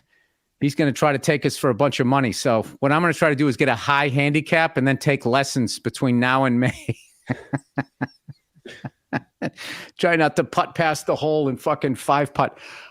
Anyways, I am, dude, I hit the clubs all this week. All right. And I got this whole new 20 fucking minutes. And it has been absolutely murdering. I've been talking about the Epstein list and all of that, and I am so excited to get out there. And I'm literally, usually when a break is coming to an end, I get sad that I have to go out on the road again, and I'm not. I'm like, I feel like I took some roids, you know? Like you want to go run through a fucking wall, see how real this is, right? Capture it one last time. No? Am I the only guy out there? All right. And then Paul Verzi's going to be in Point Pleasant, New Jersey on January 26th. Yep. He's going to have a flat stomach, too, with all this puking, man. He's going to be ready for the red carpet. All right. Old Paul the Puker will be on next week. We went exact opposite. Exact opposite. So there should be a bunch of people out there either saying, I don't know what the hell I'm talking about, and Verzi does, or vice versa. That's it, everybody. I appreciate you sticking with us. Without the man, the star of the show, the man who beats the book because he can sleep with his picks, Paul Verzi. That's it, everybody. Enjoy the playoff football. I got to go apologize to my wife. All right, guys. I'll see you.